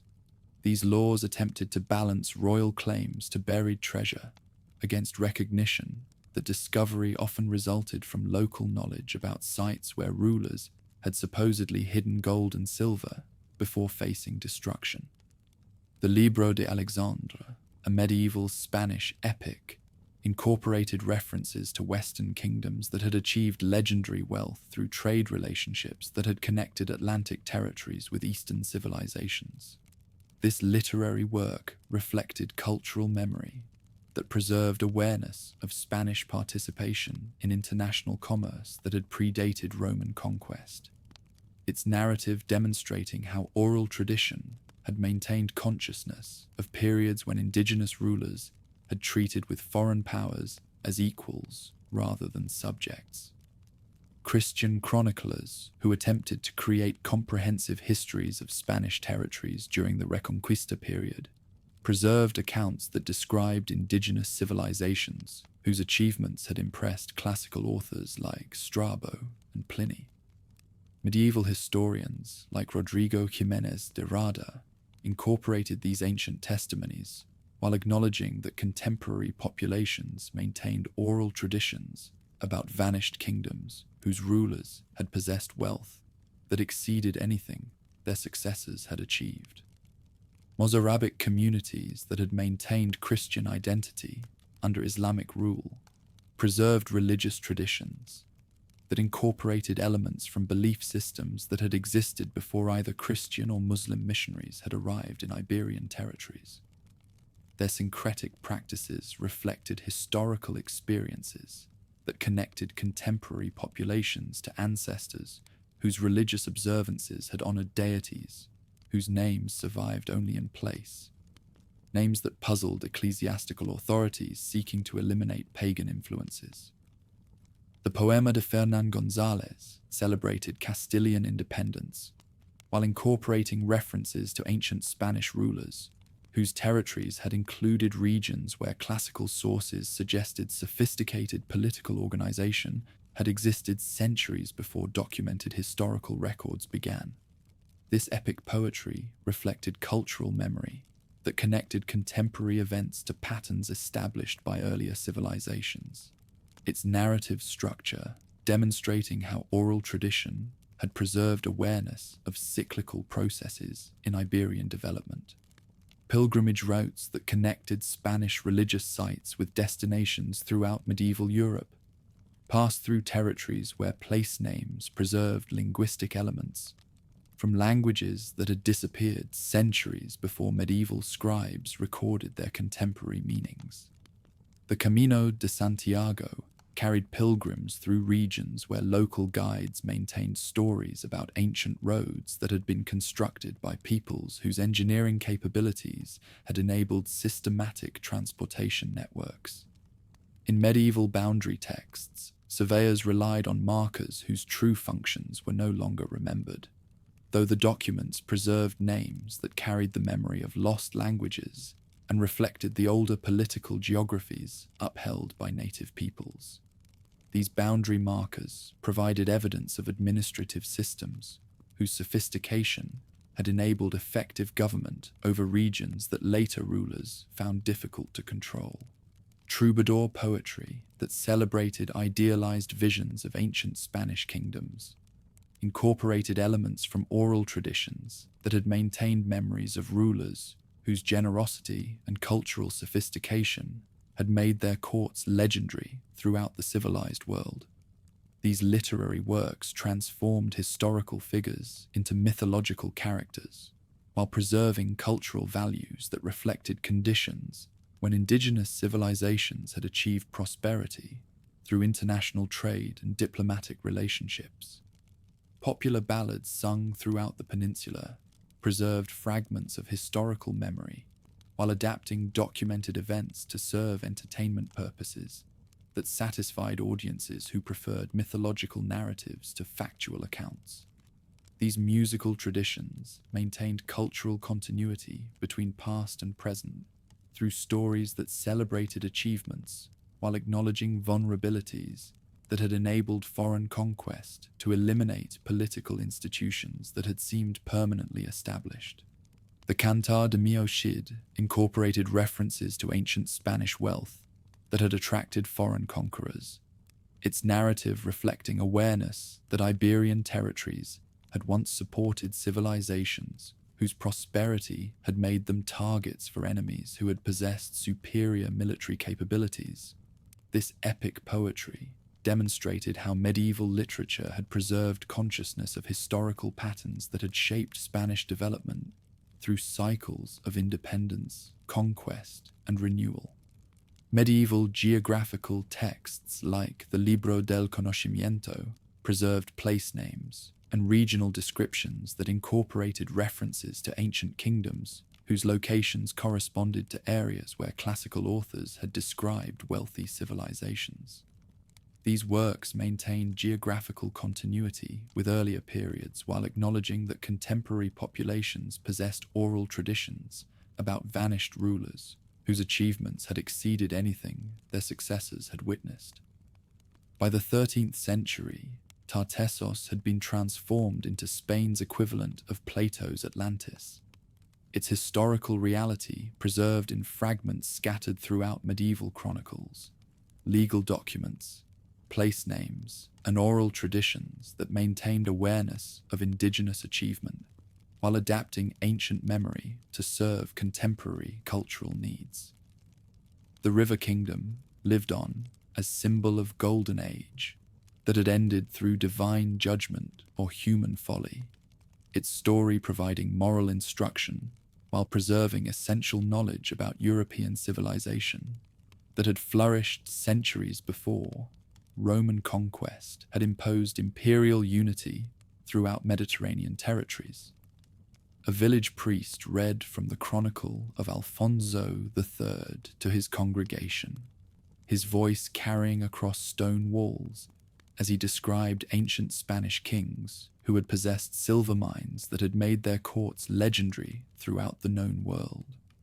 The peasants listened with rapt attention as he spoke of treasures buried beneath their own fields, their eyes brightening at descriptions of wealth that might still await discovery by those faithful enough to seek divine guidance in their searching.